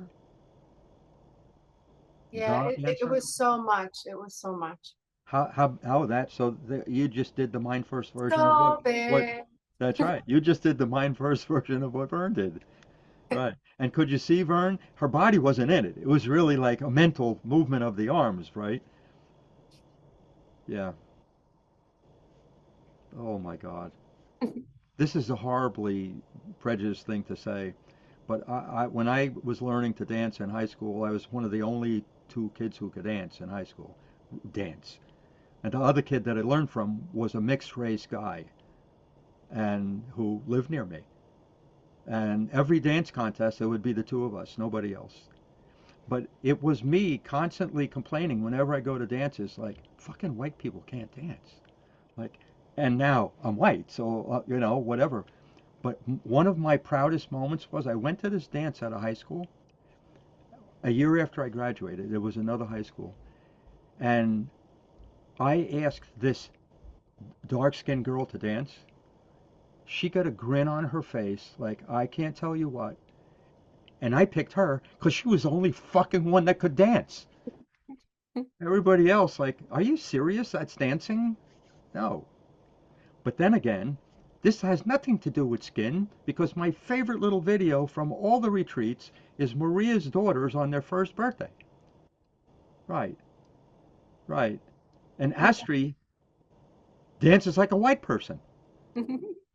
And Lissetti, she's on the floor and she's rolling like one of those singers in the gospel group. Like her body's just moving. Anyway, all right, this was wonderful. And the piece that I am going to edit out is the first 5 or 6 minutes where we're talking about shit about the university. But I don't think that we did anything where there's any kind of horror. What do you think? Yeah, I think we're good. I think, I feel good. yeah, Yeah, I thank you all of you for with me learning to do this better. Thank you. you're welcome. And on that, Thank you All right, guys. everyone. Thank you so much. bye. Bye, guys.